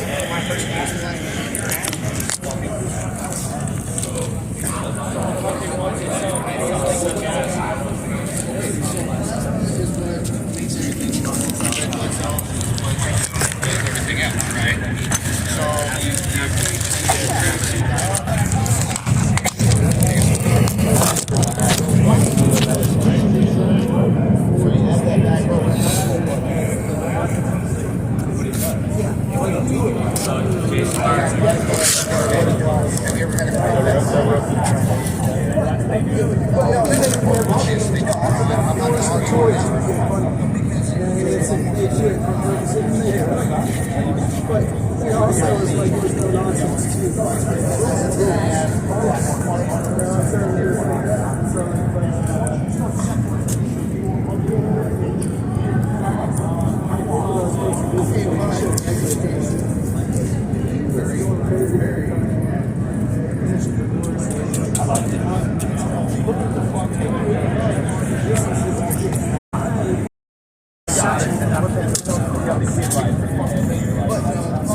So if it's 80, we get taxed on it. So I think 60% tax. Anything associated.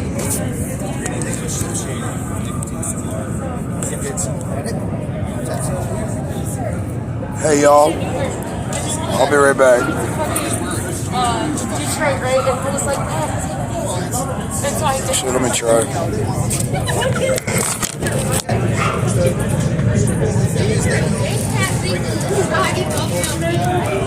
It's always going to be there,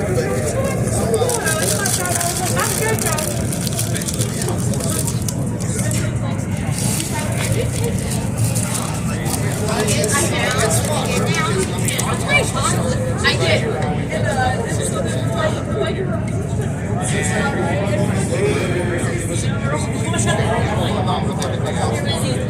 there were these security guys, and they were like, they're like, if you don't have rooms, we're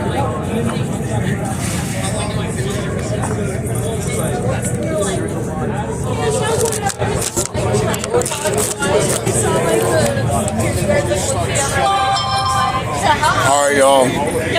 I have to end the stream for a minute, but I'll be back in like 5 minutes. I appreciate y'all tuning in. I can't believe we got 40 motherfuckers up in here watching us tonight. We'll be right back. I got to give my wife a call. Wish her a good night, and I'll be right back. One love to each and every one of you. Why? Because I love her. I need to call her, and I'm on my phone right now. So it's 2 hours later there. So give me a minute, y'all. I'll be right back, I promise.